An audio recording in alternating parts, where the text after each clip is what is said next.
दोस्तों GK GS का सबसे महत्वपूर्ण सब्जेक्ट है वो है भारतीय राज्य व्यवस्था और संविधान, जिसे इंग्लिश में इंडियन पॉलिटी एंड कॉन्स्टिट्यूशन भी कहते हैं। फ्रेंड्स, आज मैं आपके लिए भारतीय राज्य व्यवस्था और संविधान से रिलेटेड टॉप 1000 प्रश्न करवाऊंगा। ये क्विक रिवीजन रहेगा आपके लिए, एग्जाम से पहले जरूर देखकर जाइएगा। सबसे खास बात क्या है कि कंप्लीट चैप्टर वाइज यानी टॉपिक वाइज पूरा करवाने वाला हूँ। ये आप देख सकते हैं, कंप्लीट एनसीईआरटी का सार संग्रह है। ये प्रीवियस ईयर के पूरे क्वेश्चन इसमें इंक्लूड किया गया है। टीसीएस के लेटेस्ट पैटर्न पर भी आधारित है ये पूरा वीडियो। मैंने इस वीडियो में बहुत मेहनत किया है और पूरे यकीन के साथ कह सकता हूँ कि अगर आप ये पूरा पॉलिटी का वीडियो टॉप 1000 वीडियो देख लेंगे तो आपका एग्जाम में यहाँ से डायरेक्ट क्वेश्चन देखने को मिलेंगे। आपका कंप्लीट रिवीजन भी हो जाएगा फ्रेंड्स, और एग्जाम में आपको कॉन्फिडेंस भी मिलेगा। तो बिना किसी देरी की स्टार्ट कर लेते हैं फ्रेंड्स। और कंप्लीट टॉपिक रहेगा, एक भी टॉपिक नहीं छूटेगा। यहाँ तक कि नई संसद भवन से रिलेटेड भी मैंने यहाँ पर क्वेश्चन ऐड किए हुए हैं, तो आप देख सकते हैं पूरे 1000 प्रश्न। बस शर्त इतनी है कि बहुत ध्यानपूर्वक ईमानदारी से इस वीडियो को देखिएगा, कॉपी पेन भी लेके बैठ जाइएगा, जहाँ पर आपको डाउट हो उसको नोट करते चलिएगा फ्रेंड, ठीक है। चलिए फिर, अभी तक का यूट्यूब पर सबसे बेस्ट वीडियो रहने वाला है ये, और मैंने बहुत मेहनत की है। तो बस इतना उम्मीद करता हूँ आप सभी से कि प्लीज़ वीडियो लाइक कर दें सबसे पहले, और कमेंट सेक्शन में ज़रूर बताएं कि आपको ये मेरी मेहनत कैसी लग रही है। प्लीज़ फ्रेंड्स कमेंट करिएगा, मैं सभी कमेंट रीड करूँगा। आपका एक कमेंट हमें बहुत मोटिवेट करता है। तो आगे बढ़ने से पहले बस एक छोटी सी अपडेट, ऑनलाइन HD पॉइंट का एप्लीकेशन इंस्टॉल कर लीजिए जल्दी से, नया लॉन्च हुआ है। यहाँ पर आपको पेड कोर्सेज मिल जाएंगे, पेड टेस्ट सीरीज भी है SSC railway and all exam की, मात्र 49 रुपये में टेस्ट सीरीज है, जरूर पढ़िए। फ्री PDF भी काफ़ी सारी हैं, पेड PDF भी अवेलेबल है हमारे, जितनी भी मैंने पेड PDF जितना भी पढ़ाता हूँ सेम एग्जाम पैटर्न के अकॉर्डिंग सारी पेड PDF भी हैं। करंट अफेयर्स सब कुछ अपडेट हो रहा है, सिलेबस भी है। जल्दी से इंस्टॉल कर लीजिए, डिस्क्रिप्शन बॉक्स में लिंक है, प्ले स्टोर में भी सर्च कर सकते हैं। चलिए फिर स्टार्ट करते हैं। काफ़ी महत्वपूर्ण टॉपिक, बहुत ध्यान से सुनिए। चलिए, सबसे पहला हमारा टॉपिक है भारत का संवैधानिक इतिहास। पहला प्रश्न है, रेगुलेटिंग एक्ट कब पारित किया गया? राइट आंसर है 1773 ईस्वी में रेगुलेटिंग एक्ट पारित किया गया था। भारत के गवर्नर जनरल को किस एक्ट के द्वारा अपनी समिति के निर्णय को अस्वीकार करने का अधिकार मिला? राइट आंसर है 1786 का अमेंडमेंट एक्ट। अगला प्रश्न, महारानी विक्टोरिया को भारत की साम्राज्ञी कब नियुक्त किया गया था? राइट आंसर है 1858 ईस्वी में महारानी विक्टोरिया को भारत का साम्राज्ञी बनाया गया था। अगला प्रश्न एग्जाम में डायरेक्ट पूछा जाता है, मार्ले मिंटो सुधार का उद्देश्य क्या था? इसका उद्देश्य था पृथक निर्वाचन प्रणाली। मार्ले मिंटो सुधार बिल किस वर्ष पारित किया गया? राइट आंसर है 1909 में मार्ले मिंटो सुधार बिल पारित किया गया था। मुसलमानों के लिए अतिरिक्त निर्वाचक मंडल प्रारंभ में किसके द्वारा लाया गया था? सर, मार्ले मिंटो सुधार 1909 प्रारंभ में लाया गया था। फ्रेंड्स, आप यहाँ पर पूरे क्वेश्चन देख सकते हैं, कंप्लीट बेसिक से स्टार्ट करूंगा और पूरे 40 टॉपिक संविधान के आज आपको जो है खात्मा हो जाएगा। 1909 के इंडियन काउंसिल एक्ट में किस बात की व्यवस्था की गई? तो सांप्रदायिक प्रतिनिधित्व की व्यवस्था की गई थी। अगला प्रश्न, मॉन्टेग्यू चेम्सफोर्ड सुधार में प्रावधानों का सार क्या है? प्रांतों में दोहरा शासन। भारत का संविधान लागू होने तक स्वतंत्रता के पश्चात इसका शासन किसके अंतर्गत चलाया गया? आंसर है 1935 के भारत सरकार अधिनियम के अनुसार। भारत की आज़ादी के समय इंग्लैंड में किस पार्टी की सरकार थी? Sir, labour party. देखिए फ्रेंड, जब भारत आज़ाद हो रहा था उस समय इंग्लैंड में किस पार्टी की सरकार थी? Labour party. के एग्जाम में डायरेक्ट प्रश्न बनता है। केंद्र में द्वैध शासन प्रणाली को किस अधिनियम के अंतर्गत स्थापित किया गया था? आंसर है भारत सरकार अधिनियम 1935। तो केंद्र में द्वैध शासन प्रणाली को भारत सरकार अधिनियम 1935 के तहत स्थापित किया गया। किस अधिनियम की प्रमुख विशेषता प्रांतीय स्वायत्तता थी? 1935 अधिनियम की प्रमुख विशेषता प्रांतीय स्वायत्तता थी। भारत सचिव का पद किसके द्वारा निर्मित किया गया था? सर, भारत सरकार अधिनियम 1858 के द्वारा निर्मित किया गया। तो चलिए अगला टॉपिक देखते हैं, संविधान सभा। और आगे बढ़ने से पहले एक बस छोटी सी अपडेट देना चाहता हूं कि अगर आप हमारा इसी तरीके जैसा सब्जेक्ट वाइज में पूरा NCERT सार संग्रह पढ़ा रहा हूं TCS पैटर्न पर, अगर आप ऐसी कोर्स लेना चाहते हैं तो GK GS का सारे सब्जेक्ट का, पॉलिटी हो गया, भूगोल हो गया, स्टैटिक GK हो गया, आपका फिजिक्स केमिस्ट्री बायो पर्यावरण खेलकूद कंप्यूटर अर्थव्यवस्था, सारा सब्जेक्ट आपको वीडियो कोर्स मिल जाएगा, साथ में PDF भी मिल जाएगी इसमें। इसका प्राइस है 149 रुपये। इतने कम में बुक भी नहीं मिलती है। इसका प्राइस बहुत जल्द 999 हो जाएगा, उससे पहले इसको आप खरीद लीजिए। पेड कोर्स में जाइएगा एप्लीकेशन में, पेमेंट करने के बाद आपको माई कोर्स में शो होने लगेगा, 12 महीने का आपको जो है मिल जाएगा। पेड टेस्ट सीरीज भी अवेलेबल, 49 रुपये इसमें ऐड हो जाएगा। अगर आप लेना चाहें, नहीं लेना चाहते स्किप कर सकते हैं, कोई दिक्कत है व्हाट्सएप पर मैसेज कर सकते हैं। हमारा अगला टॉपिक है संविधान सभा, सबसे इंपॉर्टेंट टॉपिक है। भारत की संविधान सभा गठित करने का आधार क्या था? Cabinet mission plan 1946। भारत की संविधान सभा किसके अनुसार गठित की गई? कैबिनेट मिशन योजना के अनुसार गठित की गई थी भारत की संविधान सभा? सन 1936 में भारतीय राष्ट्रीय कांग्रेस द्वारा संविधान सभा के गठन की मांग कहाँ पर हुए अधिवेशन में रखी गई? आंसर है फैजपुर अधिवेशन में। नेक्स्ट है, कैबिनेट मिशन योजना के अनुसार संविधान सभा में कुल कितने सदस्य होने थे? आंसर है 389।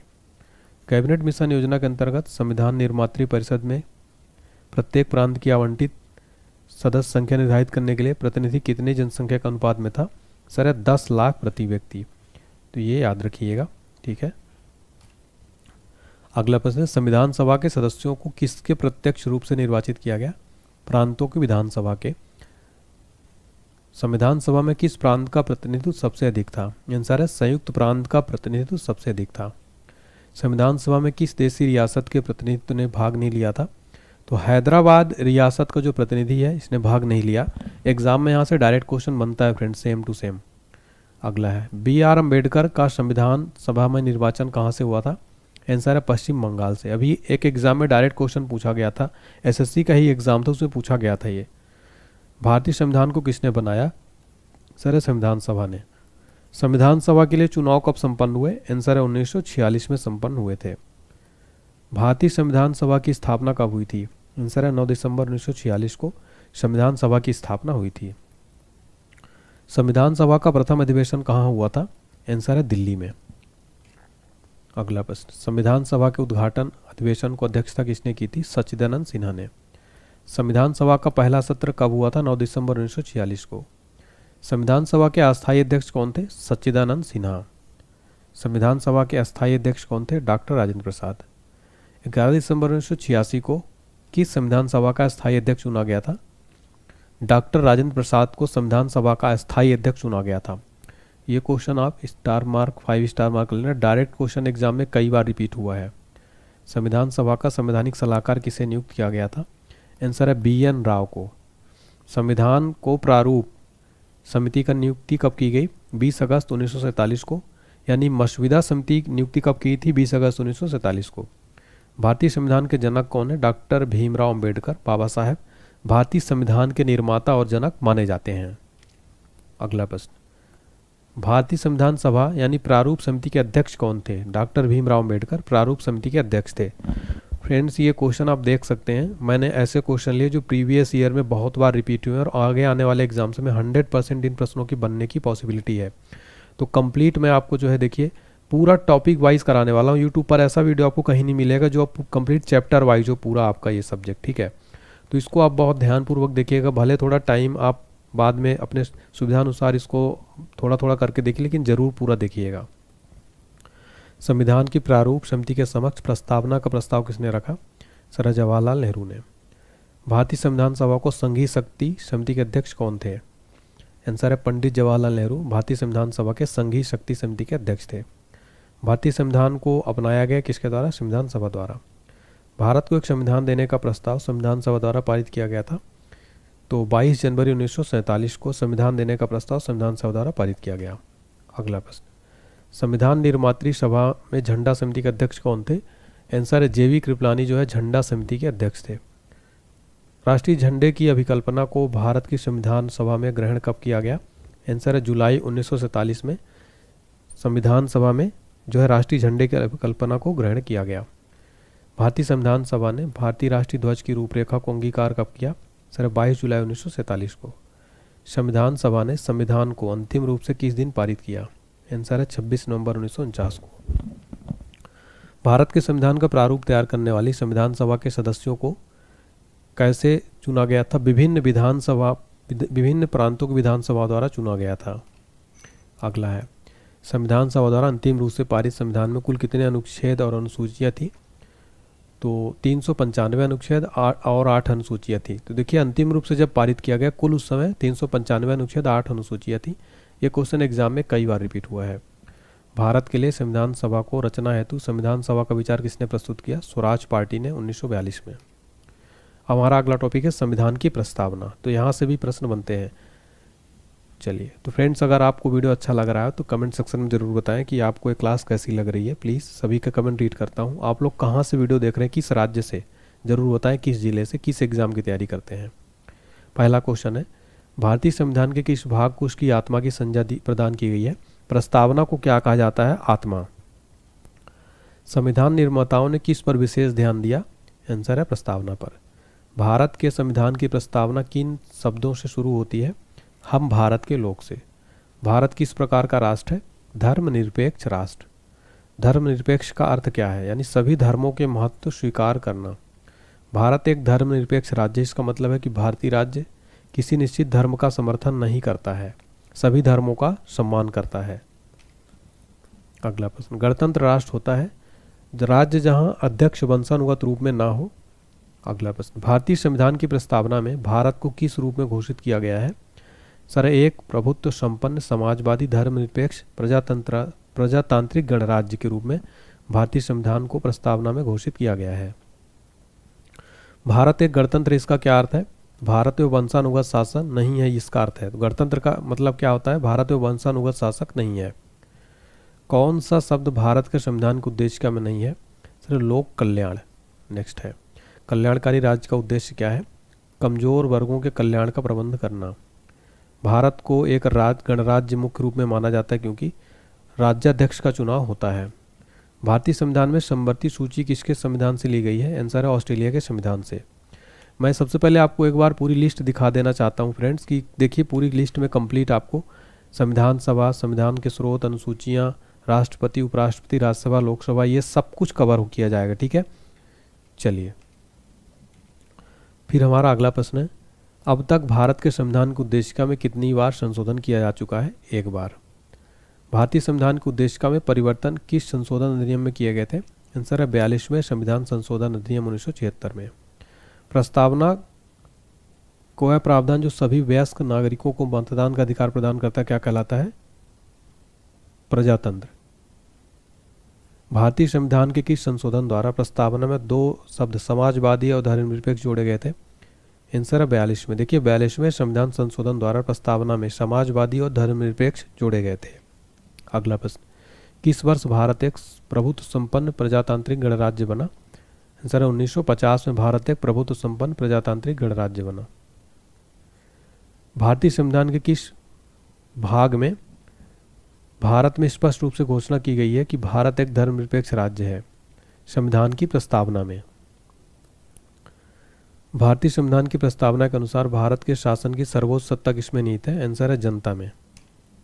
अगला हमारा टॉपिक है संविधान की विशेषताएं। विश्व का सबसे बड़ा लिखित सर्वाधिक व्यापक संविधान किस देश का है? आंसर है भारत का। भारत के संविधान में भारत को क्या माना गया है? राज्यों का एक संघ। भारत एक धर्मनिरपेक्ष देश है, इसका क्या तात्पर्य है? उसका राज्य स्तर पर कोई धर्म नहीं है। भारत किस प्रकार का देश है? भारत एक संसदात्मक प्रजातंत्र है। भारतीय संविधान का स्वरूप किस प्रकार का है? संरचना में संघात्मक, भावना में एकात्मक।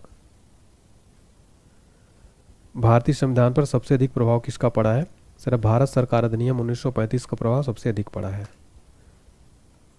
भारतीय संविधान में कितने आर्टिकल्स हैं? आंसर है 470 से अधिक आर्टिकल्स हैं। भारत में किस प्रकार की शासन व्यवस्था अपनाई गई है? संसदात्मक प्रणाली अपनाई गई है। भारतीय राजनीतिक व्यवस्था में इनमें से कौन सर्वोच्च है? आंसर है संविधान। भारतीय संविधान के बृहद होने के कारण क्या है? इसमें संघ तथा राज्य दोनों सरकारों का संविधान है। भारतीय संविधान का अभिभावक कौन है? आंसर है सर्वोच्च न्यायालय भारतीय संविधान का अभिभावक है। भारत में वयस्क मताधिकार की उम्र सीमा क्या है? आंसर 18 वर्ष। भारतीय संघीय व्यवस्था की विशेषता क्या है? संविधान की सर्वोच्चता इसकी विशेषता है। भारत के संविधान में संघीय शब्द की जगह किन शब्दों को स्थान दिया गया है? आंसर है राज्यों का संघ। भारत का संविधान अपना प्राधिकार किससे प्राप्त करता है? आंसर है भारत की जनता से। भारत में वैध प्रभुसत्ता निहित है संविधान में। भारतीय संविधान की संरचना किस प्रकार की है? आंसर कुछ एकात्मक और कुछ कठोर। अगला प्रश्न, लिखित संविधान की अवधारणा ने सर्वप्रथम कहाँ जन्म लिया? आंसर है फ्रांस में। अध्यक्षात्मक शासन का उदय सर्वप्रथम किस देश में हुआ? आंसर है संयुक्त राज्य अमेरिका में सबसे पहले अध्यक्षात्मक शासन का उदय हुआ। अगला प्रश्न, भारतीय संघवाद को किसने सहकारी संघवाद कहा है? आंसर है जी ऑस्टिन ने। कौन सी विशेषता भारतीय संघ और अमेरिकी संघ दोनों में साझी है? आंसर है संविधान की व्याख्या के लिए संघीय उच्चतम न्यायालय। भारत में सर्वोच्च माना गया है? आंसर है संविधान को। भारतीय संविधान का किस प्रकार वर्णन करेंगे? तो यह विश्व का सबसे विस्तृत संविधानों में से एक। भारत का संविधान मान्यता प्रदान करता है? आंसर केवल धार्मिक अल्पसंख्यकों को। नेक्स्ट टॉपिक है फ्रेंड्स हमारा संविधान के स्रोत। फ्रेंड्स आप देख सकते हैं टोटल में आपको जो है 40 टॉपिक करवाऊंगा, ये देखिए आप, और ये एक ही वीडियो में पूरा कंप्लीट कराने वाला हूँ। ये देखिए 40 टॉपिक पूरे करवाऊंगा फ्रेंड्स। तो आप जो है फ्रेंड्स इस पूरे वीडियो को बहुत ध्यानपूर्वक देखिएगा, ठीक है। चलिए अगला देखते हैं। चलिए, भारतीय संविधान में मौलिक कर्तव्य का विचार कहाँ से लिया गया है? रूस के संविधान से मौलिक कर्तव्य लिया गया है। एग्जाम में डायरेक्ट बनता है। भारतीय संविधान में सम्मिलित नीति निर्देशक तत्वों की प्रेरणा हमें किस संविधान से प्राप्त हुई है? आयरलैंड से। भारतीय संविधान में मौलिक अधिकारों का उल्लेख करते हुए किस देश का अनुसरण किया गया है? अमेरिका। तो भारतीय संविधान में मौलिक अधिकारों का उल्लेख करते हुए किस देश का अनुसरण किया गया है? अमेरिका का। भारतीय संविधान में संसदीय व्यवस्था को किस देश के संविधान के समान रखा गया है? ब्रिटेन देश के संविधान के समान रखा गया है। भारत के संविधान निर्माताओं ने न्यायिक पुनरावलोकन के विचार को ग्रहण किया है। आंसर है अमेरिका से। कानून के समान संरक्षण वाक्य कहाँ से लिया गया? अमेरिका से। भारतीय संविधान में राज्य के नीति निर्देशक तत्वों की संकल्पना किस देश के संविधान पर आधारित है? आंसर है आयरलैंड के संविधान पर। तो नीति निर्देशक तत्वों को कहाँ से लिया गया है? आयरलैंड से लिया गया है। ये क्वेश्चन फ्रेंड्स एग्जाम के लिए मोस्ट इंपॉर्टेंट है।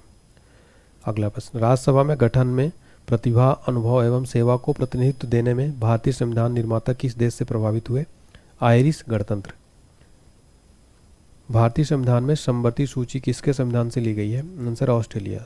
देखिए समवर्ती सूची कहाँ से ली गई है? ऑस्ट्रेलिया से। फ्रेंड्स आप पूरे क्वेश्चन देख पा रहे होंगे जितने भी मैंने सेलेक्ट किए एनसीईआरटी का एनसीईआरटी का पूरा सार संग्रह है, प्रीवियस ईयर है, टीसीएस पैटर्न पर लेटेस्ट है, सारे मोस्ट इंपॉर्टेंट क्वेश्चन है।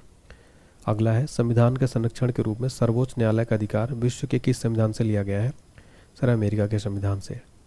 भारतीय संविधान में मूल कर्तव्यों को शामिल करने का विचार किस देश के संविधान से लिया गया है? पूर्व सोवियत संघ। तो मूल कर्तव्यों को शामिल करने का विचार पूर्व सोवियत संघ से लिया गया, यानी वर्तमान में इसको रूस कहते हैं, उस टाइम इसका नाम पूर्व सोवियत संघ था। तो मूल कर्तव्य कहाँ से लिए गए? पूर्व सोवियत संघ से, जबकि मौलिक अधिकार कहाँ से लिए गए हैं? अमेरिका से। भारतीय संविधान के निर्माण में सर्वाधिक गंभीर प्रभाव किसने छोड़ा है? भारत सरकार अधिनियम 1935। भारतीय संविधान में संघवाद किस देश से लिया गया है? कनाडा से। संघात्मक शासन व्यवस्था को सर्वप्रथम किस देश ने अपनाया था? आंसर है कनाडा ने। भारत की संसदीय प्रणाली किससे प्रभावित है? आंसर है इंग्लैंड से। भारत के संविधान की प्रस्तावना में प्रतिस्थापित स्वतंत्रता, समानता, भाईचारे के आदेशों को प्रेरणा कहाँ से मिली थी? फ्रांस की क्रांति से। संसदीय शासन प्रणाली सर्वप्रथम किस देश में विकसित हुई? आंसर है ब्रिटेन में। हमारे संविधान में मूल अधिकार कहाँ के संविधान से प्रेरित है? संयुक्त राज्य अमेरिका से। तो मैंने बताया कि जो मौलिक अधिकार लिए गए हैं वो संयुक्त राज्य अमेरिका से लिए गए हैं। मूल कर्तव्य पूर्व सोवियत संघ रूस से। भारत के राष्ट्रपति की आपातकालीन शक्तियाँ किस देश की देन है? तो जर्मनी के वीमर संविधान से आपातकालीन शक्तियाँ यानी इमरजेंसी जो शक्तियाँ हैं कहाँ से लिया गया? जर्मनी के वीमर संविधान से। हमारे संविधान में मूल अधिकार किस संविधान से प्रेरित है? अमेरिका से। भारतीय संविधान में मौलिक अधिकारों की व्यवस्था किस देश के संविधान से ली गई है? अमेरिका से। संविधान निर्माताओं ने कौन सा लक्षण अमेरिका के संविधान से ग्रहण किया है? सर्वोच्च न्यायालय के न्यायाधीशों को पद से हटाने की विधि। ये कहाँ से लिया गया है? अमेरिका के संविधान से लिया गया है। अगला है हमारा संविधान के भाग। भारतीय संविधान में कुल कितने भाग हैं? 22। भारतीय संविधान के किस भाग में संविधान संशोधन की प्रक्रिया का उल्लेख है? भाग 20 में संविधान संशोधन की प्रक्रिया का उल्लेख है। संविधान के किस भाग में ग्राम पंचायतों की स्थापना की बात कही गई है? भाग 4 में ग्राम पंचायतों की स्थापना की बात कही गई। संविधान के किस भाग में अस्थायी, संक्रमणकालीन और विशेष उपबंधों के प्रावधान है? भाग 21 में। भारतीय संविधान के किस भाग में पंचायती राज से संबंधित प्रावधान है? भाग 9 में। भारतीय संविधान के किस भाग में नगरपालिकाओं से संबंधित प्रावधान है? भाग 9 का में नगरपालिकाओं से संबंधित प्रावधान है। संविधान के किस भाग में नीति निर्देशक तत्वों को उल्लेख किया गया है? चतुर्थ भाग में। नीति निर्देशक तत्व भाग 4 में है। अगला प्रश्न, संविधान के भाग 1 में किसका वर्णन है? संघ और उसका राज्य क्षेत्र। अगला प्रश्न है, संविधान के किस भाग में मूल अधिकार का उल्लेख मिलता है? भाग 3 में। भारत के संविधान का भाग 4 किसके बारे में बताता है? राज्य के नीति निर्देशक सिद्धांत के बारे में। संघीय कार्यपालिका की व्याख्या संविधान के किस भाग में की गई है? आंसर है भाग 5 में। संविधान के किस भाग में नागरिकता का उल्लेख है? भाग 2 में नागरिकता का उल्लेख है। फ्रेंड्स हमारा अगला जो टॉपिक है संविधान की अनुसूचियां हम देखेंगे। संविधान सभा की प्रारूप समिति द्वारा प्रस्तुत प्रारूप संविधान में कितनी अनुसूचियाँ थी? 8। तो संविधान सभा की प्रारूप समिति द्वारा प्रस्तुत प्रारूप संविधान में कितनी अनुसूची थी? 8। संविधान सभा द्वारा अंतिम रूप से पारित संविधान में कुल कितनी अनुसूचियाँ थी? 8। मूल संविधान में कितनी अनुसूचियाँ थी? 8। किस संविधान संशोधन अधिनियम द्वारा भारतीय संविधान में 9वीं अनुसूची जोड़ी गई? आंसर है पहला संविधान संशोधन द्वारा भारतीय संविधान में 9वीं अनुसूची जोड़ी गई थी। भारत संघ में शामिल राज्यों और संघ शासित क्षेत्रों का उल्लेख भारतीय संविधान की किस अनुसूची में है? प्रथम अनुसूची में। अगला प्रश्न, संविधान की द्वितीय अनुसूची का संबंध किससे है? महत्वपूर्ण पदाधिकारियों के वेतन से।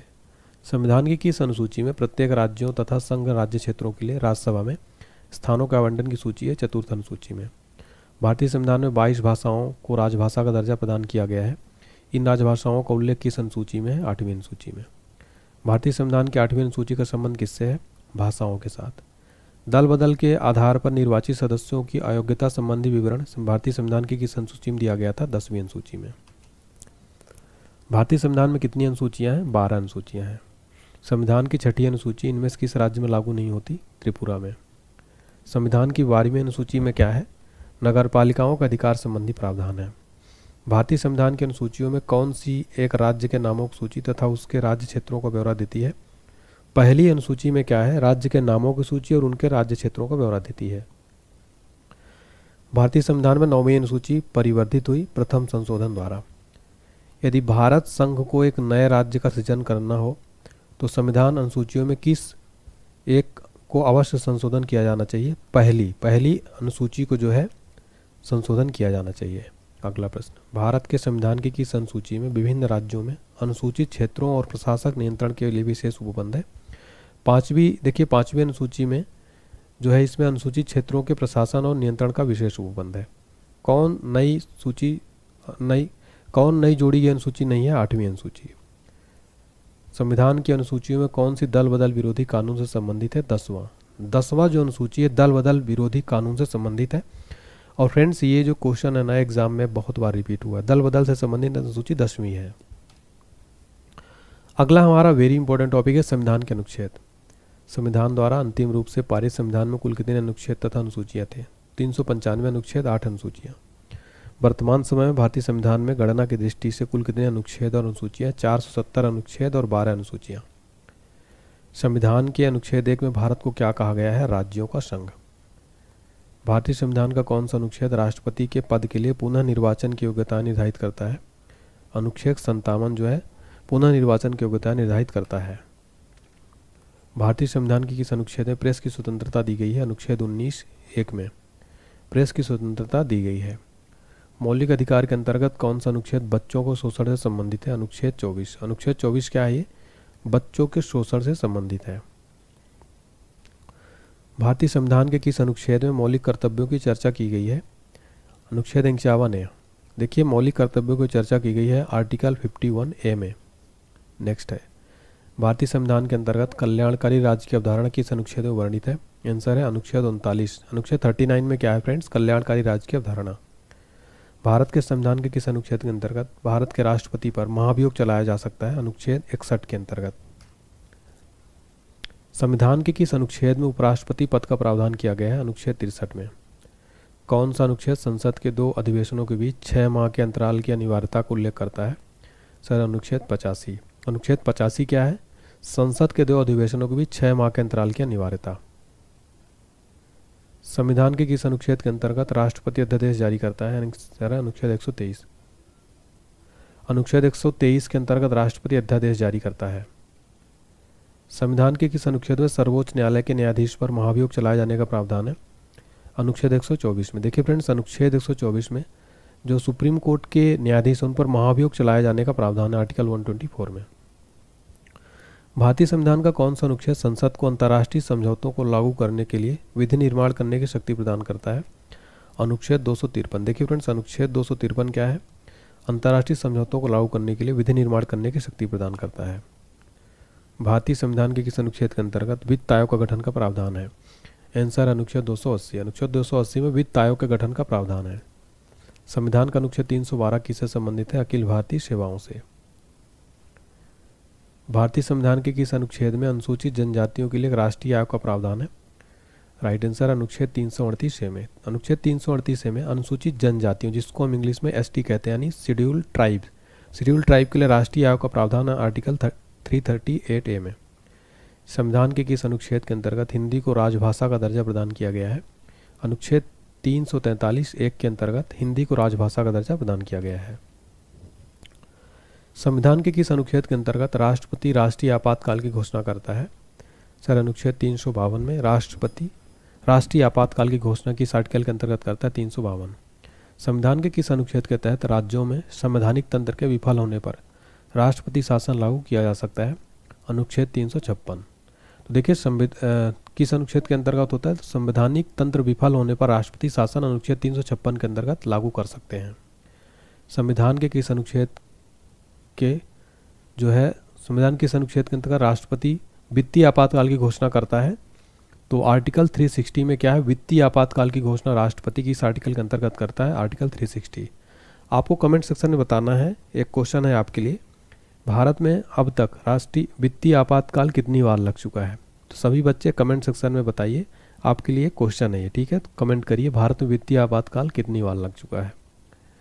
संविधान में किस अनुच्छेद के अंतर्गत प्रत्येक राज्य मातृभाषा का प्रसार एवं अनुदेश प्राथमिक शिक्षा में लागू करना है? यह है अनुच्छेद 350A के अंतर्गत प्रत्येक राज्य मातृभाषा का प्रसार एवं अनुदेश प्राथमिक शिक्षा में लागू कर सकता है। संविधान में मंत्रिमंडल शब्द का एक बार प्रयोग हुआ है और यह किस अनुच्छेद में? अनुच्छेद 352 में है। संविधान के किस अनुच्छेद में संविधान के संशोधन की प्रक्रिया का उल्लेख है? आंसर है आर्टिकल 368 में। 368 में संविधान संशोधन की प्रक्रिया का उल्लेख है। संविधान के किस अनुच्छेद में व्यवस्था की गई है प्रत्येक राज्य शिक्षा के प्राथमिक स्तर पर मातृभाषा में शिक्षा की पर्याप्त सुविधाओं की व्यवस्था करने का प्रयास करेगा? अनुच्छेद 350 में यह व्यवस्था की गई है प्रत्येक राज्य शिक्षा के प्राथमिक स्तर पर मातृभाषा में शिक्षा की पर्याप्त सुविधाओं की व्यवस्था करने का प्रयास करेगा।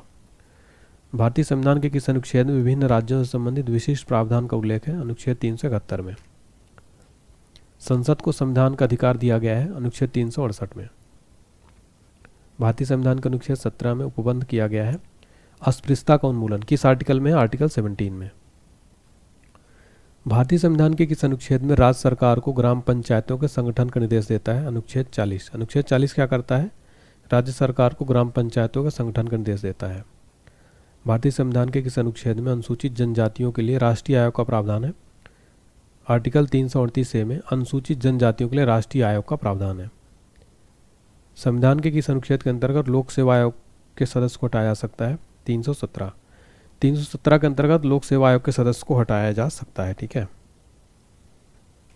अगला प्रश्न, संविधान के किस अनुच्छेद में राज्यों द्वारा प्राथमिक शिक्षा मातृभाषा के लिए जाने का प्रावधान? अनुच्छेद 350 से। अनुच्छेद 350 में राज्यों द्वारा प्राथमिक शिक्षा मातृभाषा के लिए जाने का प्रावधान है। भारतीय संविधान में समानता का अधिकार 5 अनुच्छेदों द्वारा प्रदान किया जाता है, यह है तो अनुच्छेद 14 से 18, ये जो है 5 अनुच्छेदों द्वारा प्रदान किया जाता है। भारतीय संविधान के किस अनुच्छेद के अंतर्गत भारत सरकार का दायित्व है कि वह बाह्य आक्रमण और आंतरिक अशांति में राज्यों की रक्षा करे? अनुच्छेद 352। अनुच्छेद 352 के अंतर्गत भारत सरकार का दायित्व है कि वह बाह्य आक्रमण और आंतरिक अशांति में राज्यों की रक्षा करे। भारतीय संविधान के किस अनुच्छेद में भारतीय नागरिकों का मूल कर्तव्य शामिल है? अनुच्छेद 51 में मूल कर्तव्यों को शामिल किया गया। भारतीय संविधान की अस्पृश्यता उन्मूलन से संबंधित अनुच्छेद कौन सा है? अनुच्छेद 17। अगला है, भारत के प्रत्येक नागरिक का कर्तव्य होगा प्राकृतिक पर्यावरण के संरक्षण और सुधार, यह कथन भारतीय संविधान के किस अनुच्छेद में संदर्भित है? अनुच्छेद 48A में। तो यहाँ पर हमने देख लिया कंप्लीट आर्टिकल। अब हम देखेंगे संघ और उसके राज्य क्षेत्र। भारतीय संविधान में भारत को किस प्रकार वर्णित किया गया है? एक राज्यों का संघ। भारत को एक राज्यों का संघ जो है वर्णित किया गया है। आंध्र प्रदेश एक भाषाई रूप में गठित किया गया, कब? 1953 में। अन्य राजवाड़ों के भारत के विलय के बाद भी किन 3 राज्यों में भारत में शामिल होना विलंबित किया? जूनागढ़, हैदराबाद और जम्मू कश्मीर। अगला है, 500 से अधिक राजवाड़ों यानी देसी रियासतों के भारत में विलय के लिए कौन उत्तरदायी था? सरदार वल्लभ भाई पटेल जी। भाषाई आधार पर राज्यों का पुनर्गठन किस वर्ष किया गया? आंसर 1956 में। यह क्वेश्चन एग्जाम में बार बार रिपीट होता है। भाषाई आधार पर गठित भारत का प्रथम राज्य कौन सा है? आंध्र प्रदेश। राज्य पुनर्गठन आयोग का गठन किस वर्ष किया गया था? आंसर 1953 में। पांडिचेरी को किस वर्ष भारतीय संघ में सम्मिलित किया गया? आंसर 1962 में। राज्य पुनर्गठन अधिनियम 1956 के पश्चात राज्य और संघ शासित क्षेत्रों की संख्या क्रमशः कितनी थी? तो 14 और 5। तो राज्य पुनर्गठन अधिनियम 1956 के पश्चात राज्य 14 थे और संघ शासित क्षेत्र 5 थे। भारतीय संघ में राज्यों और केंद्र शासित प्रदेशों की संख्या क्रमशः कितनी है? तो वर्तमान में 28 राज्य और 8 केंद्र शासित प्रदेश। किस वर्ष सिक्किम को राज्य का दर्जा दिया गया था? 1975 में। भारतीय संघ में सम्मिलित किया गया 28वां राज्य कौन सा है? झारखंड जो है ये 28वां राज्य है। देखिए फ्रेंड्स, मैं आपको बताना चाहता हूँ 29वां राज्य फिर बना तेलंगाना, ठीक है। लेकिन इसके बाद जो है जम्मू कश्मीर और लद्दाख को केंद्र शासित प्रदेश बनाया गया। तो इसके बाद ये 28 राज्य हो गए और 8 केंद्र शासित प्रदेश। झारखंड राज्य का गठन कब हुआ था? 15 नवंबर 2000 में। हमारा अगला टॉपिक है नागरिकता, 10वां टॉपिक। भारतीय संविधान की कौन सी नागरिकता प्रदान करता है? एकल नागरिकता। भारतीय संविधान एकल नागरिकता प्रदान करता है। किस अनुच्छेद के तहत संसद को नागरिकता के संबंध में कानून बनाने का अधिकार प्रदान किया गया है? अनुच्छेद 11 के तहत। देशीकरण द्वारा नागरिकता प्राप्ति का एक तरीका क्या है? विदेशी पुरुष से विवाह करने पर। नागरिकता के लोप होने पर एक नियम क्या है? देशद्रोह का अपराध सिद्ध होने पर। नागरिकता प्राप्त करने व खोने के विषय में विस्तार से चर्चा कहाँ की गई है? 1955 के नागरिकता कानून में। कितने वर्षों तक लगातार बाहर रहने पर नागरिकता समाप्त हो जाती है? 7 वर्ष। भारत में एकल नागरिकता की अवधारणा कहाँ से अपनाई गई है? इंग्लैंड से। किस देश में दोहरी नागरिकता का सिद्धांत स्वीकार किया गया है? संयुक्त राज्य अमेरिका में। नागरिकता प्राप्त करने के लिए शर्तें निर्धारित करने वाला सक्षम निकाय कौन सा है? संसद। अगला टॉपिक है हमारा मूल अधिकार। चलिए देखते हैं। मौलिक अधिकार संविधान के किस भाग में वर्णित है? भाग 3 में। भारत के संविधान का भाग 3 संबंध है। आंसर है मूल अधिकारों से। मूल अधिकारों को सर्वप्रथम किस देश में संवैधानिक मान्यता प्रदान की गई? आंसर है संयुक्त राज्य अमेरिका में। भारतीय नागरिकों के मौलिक अधिकारों का वर्णन संविधान के किस अनुच्छेद में है? संविधान के अनुच्छेद 12 से 35 तक। मौलिक अधिकारों का निलंबन कौन कर सकता है? भारत का राष्ट्रपति। अगला प्रश्न है, भारतीय संविधान द्वारा भारतीय नागरिकों को कुल कितने मौलिक अधिकार प्रदान किए गए हैं? टोटल 6। देखिए पहले 7 मौलिक अधिकार थे फ्रेंड्स, लेकिन 44वें संविधान संशोधन द्वारा संपत्ति के अधिकार को विधिक अधिकार बना दिया गया। मौलिक अधिकारों के बारे में सुनवाई करने का अधिकार किसको प्रदान किया जाता है? सर्वोच्च न्यायालय को। भारतीय नागरिकों को प्रदान किए गए मूल अधिकारों को क्या निलंबित किया जा सकता है? तो इसमें देखिए मूल अधिकारों को निलंबित किया जा सकता है जब भी आपातकाल लगे, ठीक है। लेकिन कुछ उसमें से ऐसे अधिकार है फ्रेंड्स जिनको आपातकाल के दौरान भी निलंबित नहीं किया जा सकता है। मौलिक अधिकारों की संरक्षक कौन है? न्यायपालिका। मूल अधिकारों पर आवश्यक प्रतिबंध लगाने का अधिकार किसको है? संसद को। मौलिक अधिकारों का प्रमुख उद्देश्य क्या है? व्यक्तिगत स्वतंत्रता को सुनिश्चित करना। समानता का अधिकार भारतीय संविधान के किन 5 अनुच्छेदों में दिया गया है? अनुच्छेद 14 से 18 में। भारतीय संविधान के अनुच्छेदों में कौन सा विधायन सत्ता पर पूर्ण नियंत्रण लगता है? तो अनुच्छेद 14 जो है ये सत्ता पर पूर्ण नियंत्रण लगाता है। भारतीय संविधान की अस्पृश्यता उन्मूलन से संबंधित अनुच्छेद कौन सा है? अनुच्छेद 17। भारत के संविधान का कौन सा अनुच्छेद प्रेस की स्वतंत्रता से संबंधित है? अनुच्छेद 19। भारतीय संविधान का कौन सा अनुच्छेद व्यक्ति के विदेश यात्रा के अधिकार को संरक्षण प्रदान करता है? अनुच्छेद 21। मौलिक अधिकारों के अंतर्गत कौन सा अनुच्छेद बच्चों के शोषण से संबंधित है? आंसर अनुच्छेद 24 जो है बच्चों के शोषण से संबंधित है, ठीक है। अगला प्रश्न है, कारखानों अथवा खानों में कोई व्यक्ति नियुक्त नहीं किया जा सकता जब तक उसकी आयु कम से कम कितनी ना हो? 14 वर्ष। संविधान के किस अनुच्छेद द्वारा सिखों द्वारा कृपाण धारण करना धार्मिक स्वतंत्रता का अंग माना गया है? अनुच्छेद 25 के अंतर्गत सिखों द्वारा कृपाण धारण करना धार्मिक स्वतंत्रता का अंग माना गया है। भारतीय संविधान के अनुच्छेद 25 का संबंध किससे है? धर्म की स्वतंत्रता से। मौलिक अधिकारों को लागू करने के लिए किसी न्यायालय द्वारा क्या जारी किया जा सकता है? समादेश यानी रिट। व्यक्तिगत स्वतंत्रता के लिए कौन सी रिट याचिका दायर की जा सकती है? Habeas corpus. भारतीय संविधान का कौन सा अनुच्छेद अल्पसंख्यकों को अपनी मनपसंद शिक्षण संस्थाओं के स्थापित तथा संचालित करने के अधिकारों को संरक्षण प्रदान करता है? अनुच्छेद 30। ये जो है अनुच्छेद अल्पसंख्यकों को अपनी मनपसंद शिक्षण संस्थाओं के स्थापित संचालित करने का संरक्षण प्रदान करता है। कौन व्यक्तिगत स्वतंत्रता से संबंधित है? आंसर है बंदी प्रत्यक्षीकरण यानी हेबियस कॉर्पस। धार्मिक स्वतंत्रता का अधिकार किस अनुच्छेद के द्वारा दिया गया है? अनुच्छेद 25 के अंतर्गत। भारतीय संविधान के किस अनुच्छेद में संवैधानिक उपचारों का अधिकार दिया गया है? आंसर अनुच्छेद 32। अनुच्छेद 32 में संवैधानिक उपचारों का अधिकार दिया गया है। अगला है, मौलिक अधिकारों में से किसे डॉक्टर भीमराव अंबेडकर जी ने संविधान का हृदय और आत्मा की संज्ञा दी है? संवैधानिक उपचारों के अधिकार को भीमराव अंबेडकर जी ने संविधान के हृदय और आत्मा की संज्ञा दी है। किस स्थिति में बंदी प्रत्यक्षीकरण यानी हेबियस कॉर्पस रिट को जारी किया जा सकता है? दोषपूर्ण पुलिस नज़रबंदी में। किस याचिका का शाब्दिक अर्थ होता है हम आदेश देते हैं? सर परमादेश, ठीक है, मैंडेमस। नेक्स्ट, कौन सा समादेश किसी अवैध व्यक्ति से सरकारी पद को बचाने के लिए जारी किया जाता है? अधिकार परीक्षा।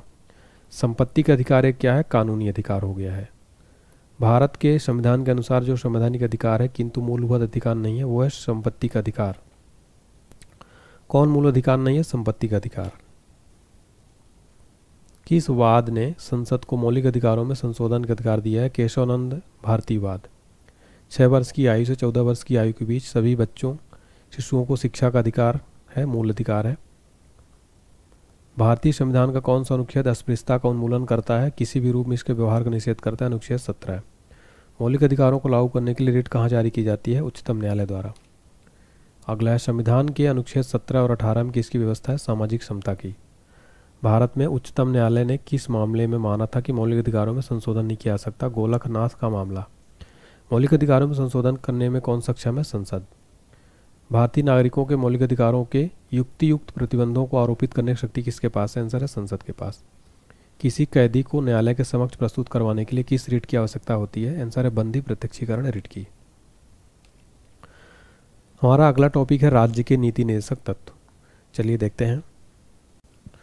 भारतीय संविधान में राज्य के नीति निर्देशक तत्व ग्रहण किए गए हैं आयरलैंड से। अगला प्रश्न है, भारतीय संविधान के किस अनुच्छेद में राज्य के नीति निर्देशक तत्वों का उल्लेख है? अनुच्छेद 36 से 51 तक राज्य के नीति निर्देशक तत्वों का उल्लेख है। भारतीय संविधान का कौन सा अंग समाजवादी व्यवस्था स्थापित करने की प्रेरणा देता है? नीति निर्देशक तत्व। भारतीय संविधान में राज्य के नीति निर्देशक सिद्धांतों को शामिल करने के पीछे मुख्य उद्देश्य क्या है? कल्याणकारी राज्य की स्थापना करना। नेक्स्ट है, संविधान में कल्याणकारी राज्य का आदेश दिया जाता है नीति निर्देशक तत्वों में। नीति निर्देशक सिद्धांत क्या है? वाद योग्य नहीं है।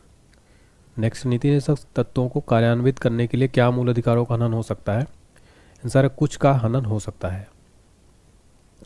भारत के संविधान में अंतर्राष्ट्रीय सुरक्षा को प्रोत्साहन देना सन्निहित है किसमें? राज्य के नीति निर्देशक तत्वों में। भारतीय संविधान के किस भाग में न्यायपालिका तथा कार्यपालिका के कर्तव्य का प्रावधान है? राज्य के निर्देशक सिद्धांत में। नेक्स्ट है, भारतीय संविधान में राज्य के नीति निर्देशक सिद्धांत को किस मुख्य कारण से सम्मिलित किया गया है? कल्याणकारी राज्य की स्थापना के लिए सम्मिलित किया गया है। मूलभूत संविधान में कौन से भाग में राज्य लोक कल्याण की संकल्पना सम्मिलित की गई है? राज्य के नीति निर्देशक तत्वों में इसमें संकल्पना प्रस्तुत की गई है। संविधान का कौन सा अंश भारत के नागरिकों को आर्थिक न्याय प्रदान करने का संकेत करता है? राज्य के नीति निर्देशक तत्व। किसी नीति निर्देशक सिद्धांत को प्रायः समाजवादी माना जाता है ग्राम पंचायतों की स्थापना के लिए। अगला है, नीति निर्देशक सिद्धांतों में वह सिद्धांत कौन सा जिसे गांधीवादी सिद्धांत कहा जाता है? स्वशासन के प्रभावी एकलों के रूप में ग्राम पंचायत का संगठन। नीति निर्देशक का महत्व किसके लिए है? राज्य के लिए। राज्य के नीति निर्देशक सिद्धांतों के अनुसार किस आयु तक के बच्चों को निःशुल्क एवं अनिवार्य शिक्षा की आशा की जाती है? 14 वर्ष तक। अगला टॉपिक है मूल कर्तव्य। संविधान में मूल कर्तव्य से संबंधित प्रावधान किस समिति की संतुष्टियों के आधार पर सम्मिलित किया गया है? स्वर्ण सिंह समिति के आधार पर मूल कर्तव्यों को सम्मिलित किया गया था। फ्रेंड्स, ये क्वेश्चन ना एग्जाम में कई बार रिपीट हुआ है। मूल कर्तव्य में प्रश्न एग्जाम में डायरेक्ट बनते हैं। किस वर्ष संविधान में मूल कर्तव्यों को अंततः स्थापित किया गया? 1976 में। मौलिक कर्तव्यों को निर्धारित किया गया था 42वें संविधान संशोधन द्वारा शामिल किया गया था मौलिक कर्तव्यों को। 42वें संविधान संशोधन के 10 आचार आदर्शों को किस नाम से जाना जाता है? मौलिक कर्तव्य। अगला प्रश्न, 1976 में 42वें संशोधन द्वारा संविधान में नागरिकों के लिए कितने मौलिक कर्तव्य निश्चित किए गए हैं? 10। संविधान के किस भाग में मूल कर्तव्यों के अध्याय को जोड़ा गया है? भाग 4 का को। तो भाग 4 का में मूल कर्तव्यों को जोड़ा गया है। भारतीय संविधान में मौलिक कर्तव्यों की सूची किस भाग के रूप में जोड़ी गई है? 4। वर्तमान में संविधान में कुल कितने मूल कर्तव्यों का उल्लेख है? 11। किस संवैधानिक संशोधन अधिनियम द्वारा संविधान में मूल कर्तव्यों को सम्मिलित किया गया है? 42वां संविधान संशोधन अधिनियम 1975 के द्वारा। अगला प्रश्न, संविधान में उल्लिखित मौलिक कर्तव्य किसके लिए हैं? सभी नागरिकों के लिए। मौलिक कर्तव्यों की अवहेलना करने वालों को दंड देने की व्यवस्था नहीं है। अगला है, भारत के प्रत्येक नागरिक का कर्तव्य होगा प्राकृतिक पर्यावरण का संरक्षण और सुधार।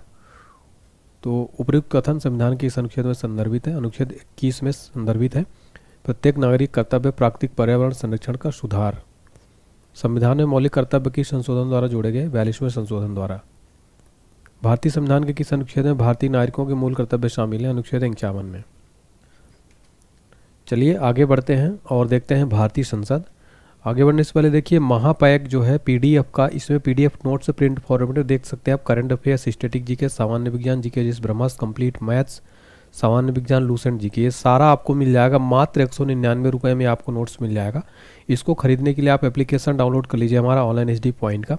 199 रुपये में आपको मिल जाएगा। वैसे अगर आप अलग अलग लेंगे तो 999 में पड़ेगा। चलिए देखते हैं हमारा अगला टॉपिक, भारतीय संसद।